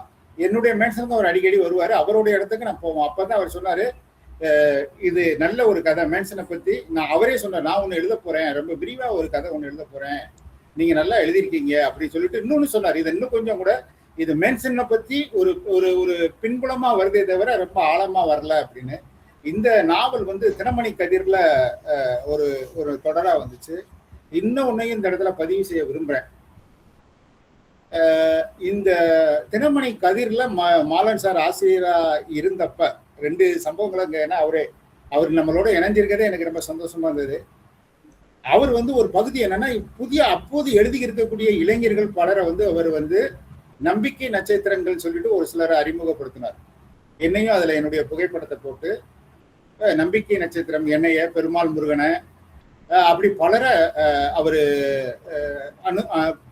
அது வந்து அந்த பகுதியில அறிமுகப்படுத்தினார். அவர் ஒரு பாலிசி. அதே மாதிரி அவர் இந்தியா டுடேல ஆசிரியராக இருக்கிறப்பையும் சில கதைகள் வெளிவந்தது. அந்த கதைகளையும் இங்க இருக்கக்கூடியவங்க எல்லாம் பாராட்டினேன். அதாவது எனக்கு வந்து ஒரு பெரிய ஆசிரியர் மரபு இருக்கு. ஜானகிராமன்ல இருந்து தொடங்கி மாலனுக்கு பின்னாடி எழுதக்கூடிய பலரும் எனக்கு வந்து அதுல ஒரு ஆசிரியர்களா இருக்காங்க. அந்த சாயல் ஏதோ ஒரு விதத்துல இருக்கும். பிரபஞ்சன் இருக்கும், கி ராஜநாராயணன் இருக்கும். இவங்களெல்லாம் பார்த்து வந்தோம். ஏன்னா இப்ப வந்து ஒரு பெரிய மாற்றம் எழுத்துறையில வந்திருக்கு. என்னன்னா, யாரையும் பின்பற்ற தேவையில்லை, எதையும் தெரியல, நம்ம மனம் நமக்கு என்ன தோணுதோ நம்ம எழுதலாம். நான் அதெல்லாம் கவனிச்சுட்டு வரேன், ரெகுலரா கவனிச்சுட்டு வரேன். இப்ப எங்களுக்கு முந்தைய தலைமுறை எப்படி எழுதுது, எங்களுக்கு முன்னாடி இருந்த தலைமுறைக்கு முந்தைய தலைமுறை எப்படி எழுதுது, இதெல்லாம் ஒரு ஒரு ஒரு ஒரு சீடர் மரபுல வந்து அதேதான். மாலன் அவருக்கு முன்னாடி இருந்தவங்களை பத்தி எல்லாம் எழுதியிருக்கிறத பார்த்திருக்கேன், பிரபன் சொல்லி இருக்கிறத பார்த்திருக்கேன், சுப்பிரமணிய ராஜு சார் சொல்லி இருக்கிறத பார்த்திருக்கேன். இப்படி பலரும். ஆனா இப்ப யாரையுமே சொல்றது இல்லை, யாரையுமே எதிர்க்கக்கூடிய ஒரு மனநிலையே. ஒரு எழுத்தாளனுடைய ஒரு நாவல் வந்துச்சுன்னா பாராட்டுறவங்கிறவங்க ஒரு அந்த குழு சார்ந்தவங்களாகவும், அது குறித்தான எதிர் விமர்சனங்களை வைக்கிறது ஒரு சார்ந்தாகவும் இருக்கு. இப்படியான ஒரு போக்குல இந்த மாதிரியான ஒரு நிகழ்வு வந்து அதுலயும் பேசக்கூடிய ஒவ்வொருவருமே, கலைச்செல்வி மேடம் ஆகட்டும், அனுராதா ஜெய்சங்கர் ஆகட்டும், மணி மீனாட்சி சுந்தரமாகவும் அதை படிச்சுட்டு, இத்தனைக்கும் இவங்க எல்லோருக்குமே நான் வந்து அச்சு பிரதியை கையில கொடுக்க முடியல. அவங்களும் எங்க தேடி எடுத்திருக்காங்க. சிலது வந்து பிடிஎஃபா இருந்து படிச்சு இது எழுதியிருக்காங்க. இதுல நான் திரும்ப சொல்றது, இது போன்ற பலருக்கும் ஒரு வாய்ப்பு இந்த மாதிரி நிகழ்வுகள் மூலமாக ஒரு எழுதக்கூடியவங்களுக்கு ஒரு சின்ன என்ன மற்றவங்க என்ன நினைக்கிறாங்க, என்ன பாக்குறாங்க அப்படிங்கிற ஒரு பார்வை நமக்கு கிடைச்சது. அந்த வகையில நான் சொன்னது போல இது ஏற்புரை அல்ல, நன்றி உரை அப்படின்னு மந்திரமூர்த்தி அழகையாக்க சொல்லியிருந்தேன். இந்த நிகழ்வுல கலந்துகிட்ட ஒவ்வொருவரையும், குறிப்பா மாலன் சார் எதிர்பார்க்கல, அவர் வந்திருக்காரு, அவருக்கும் என்னுடைய நன்றி. அதே மாதிரி கனடாவில இருந்து சுரேஷ் ஐயா அவங்க, இந்திரசித் நீலம் அவர்கள் என்கிட்ட பொதுவா பேசுவாரு. திடீர்னு அவர் இப்போ வெளிநாட்டுல இருக்கேன்னு தெரியும், என்னை மீட் பண்ணுவோம் நாங்க ரொம்ப பேரும் சொல்லிக்கிட்டே இருந்தோம். திடீர்னு பார்த்தா இன்னைக்கு உள்ள வந்துட்டு அடுத்த மாசம் வந்துருவேன், உங்களை சந்திக்கிறேங்கிறார். அவருக்கும் மாலன் சாருக்கும் இதை பத்தி ரொம்ப சிறப்பா பேசின 3 பேச்சாளர்களுக்கும், கலைச்செல்வி அவர்களுக்கும், அனுராதா ஜெய்சங்கர் அவர்களுக்கும், மணி மீனாட்சி சுந்தரம் அவர்களுக்கு ரொம்ப அதனுடைய என்ன விஷயமோ அதை ரொம்ப ஆழமா 2 சிறுகதை தொகுதி, 2மே தொடக்க காலத்துல வந்த 2 சிறுகதை தொகுதி, ஒரு நாவல் எடுத்திருக்காங்க. இதுக்கு பின்னாடி சில பகுதி புத்தகங்கள் வந்திருக்கு. இனி வர காலத்துல அது குறித்தெல்லாம் நம்ம விவாதிக்கலாம். இணைந்த உங்க அனைவருக்கும் என்னுடைய அன்பையும் நன்றியையும் தெரிவித்துக் கொண்டு விடைபெறுகிறேன். நன்றி, வணக்கம். ரொம்ப மகிழ்ச்சி சார், ரொம்ப மகிழ்ச்சி. ரொம்ப மகிழ்ச்சி. இப்போ உரையாற்றிய ஒவ்வொருமே எழுத்தாளர் மாலன் சொன்ன மாதிரி, எழுத்தாளர் பாரதி பாலன் சொன்ன மாதிரி அருமையான முறையிலே உரையாற்றினார்கள். எனக்கு எழுத்தாளர் கலைச்செல்வி மேலே ரொம்ப ஒரு மகிழ்ச்சியானது என்னன்னா, அவரே கூப்பிட்டு அழைத்து நான் பேசுகிறேன் அப்படின்னு சொன்னார். அந்த விதத்தில் எழுத்தாளர் கலைச்செல்விக்கு ஒரு சிறப்பு நன்றியை தெரிவித்துக் கொள்ள விரும்புகிறேன். வண்ணத்து பூச்சியை கொன்றவர்கள் அப்படின்னு இதை ரொம்ப கருத்தாளத்தோடு பேசினார். அதே போல் எழுத்தாளர் அனுராதா ஜெய்சங்கர் அவர்களும் மிகச் சிறப்பான முறையிலே உயிர் சுழல் சிறுகதை தொகுப்பை பற்றி பேசினார். அதே மாதிரி உடைந்த நிழல் நாவலை குறித்து அருமையான முறையில் நண்பர் எழுத்தாளர் மீனாட்சி சுந்தரம் பேசினார். அதனால் உரையாற்றிய ஒவ்வொருக்கும் வாசிப்போம் தமிழ் இலக்கியம் வளர்ப்போம் குழுவின் சார்பாக மகிழ்ச்சியும் அன்பும். பல நண்பர்கள் இங்கே வருகை தந்து தங்களுடைய கருத்துக்களை பகிர்ந்து கொண்டார்கள், அதற்கும் நன்றி. குறிப்பாக எழுத்தாளர் மாலன் அவர் வர்றேங்கிறத பற்றி எந்த விதமான குறிப்பும் தரவில்லை. முதல்ல நானும் அதை இடையில பார்க்கல, அவர் இதை கவனிக்கலை. அவர் 3 உரைகளையும் கேட்டு அதற்கும் சேர்த்து அவர்களுக்கு வாழ்த்துக்களை தெரிவித்தது ரொம்ப மகிழ்ச்சியாக இருந்தது. நண்பர்களே, இந்த வகையிலே அனைத்திற்கும் மேலாக வாசக நண்பர்கள் ஒவ்வொரு கூட்டத்திற்கும் வருகை தந்து இந்த நிகழ்வை சிறப்பித்துக் கொண்டிருக்கின்றீர்கள். அந்த வகையில் வருகை தந்திருக்கின்ற நண்பர்கள் உங்களுக்கு தனிப்பட்ட முறையிலே நன்றி, வணக்கம்.